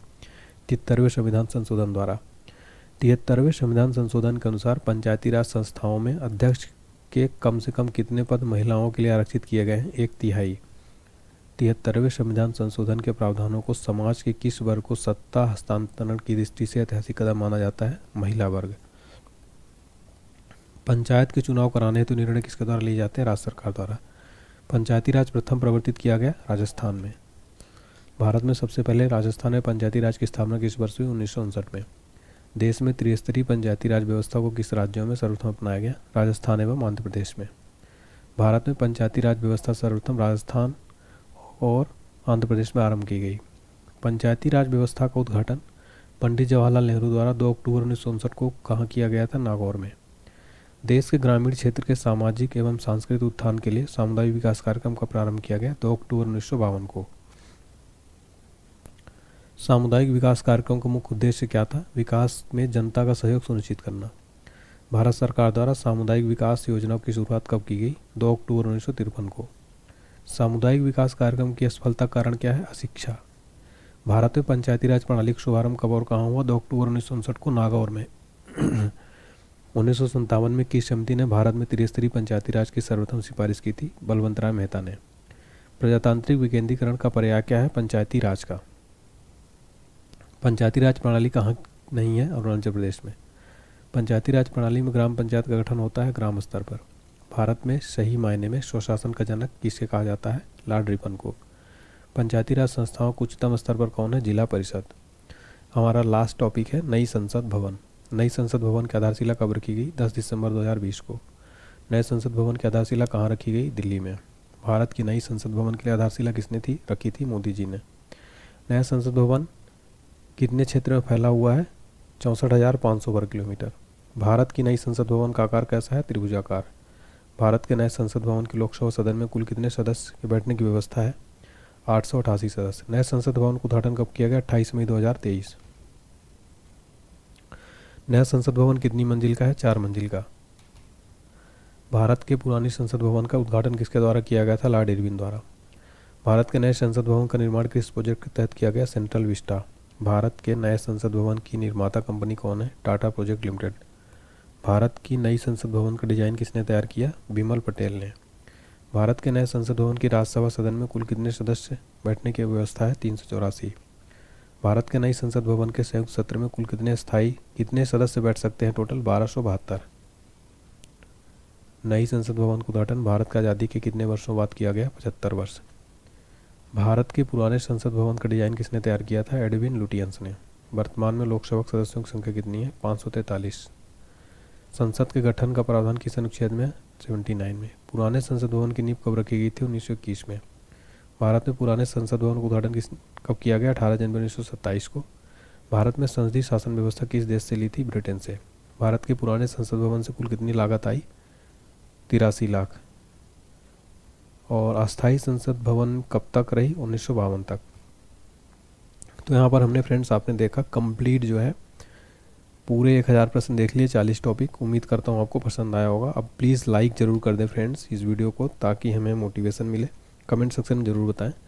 और अगर आपको कंप्लीट जीके जिस तरीके से क्रैश कोर्स चाहिए तो वीडियो कोर्स मिल जाएगा हमारे एप्लीकेशन पर। डाउनलोड कर लीजिए application online study point. Paid course में जाने के बाद पेमेंट के बाद आपको मिल जाएगा। PDF भी सारी अटैच मिल जाएगी। वार्षिकांक PDF भी अवेलेबल है, आप ले सकते हैं। और महापैक ऑफर ऑल सब्जेक्ट का आपको मिल जाएगा 199 रुपये में, ये भी एप्लीकेशन पर अवेलेबल है।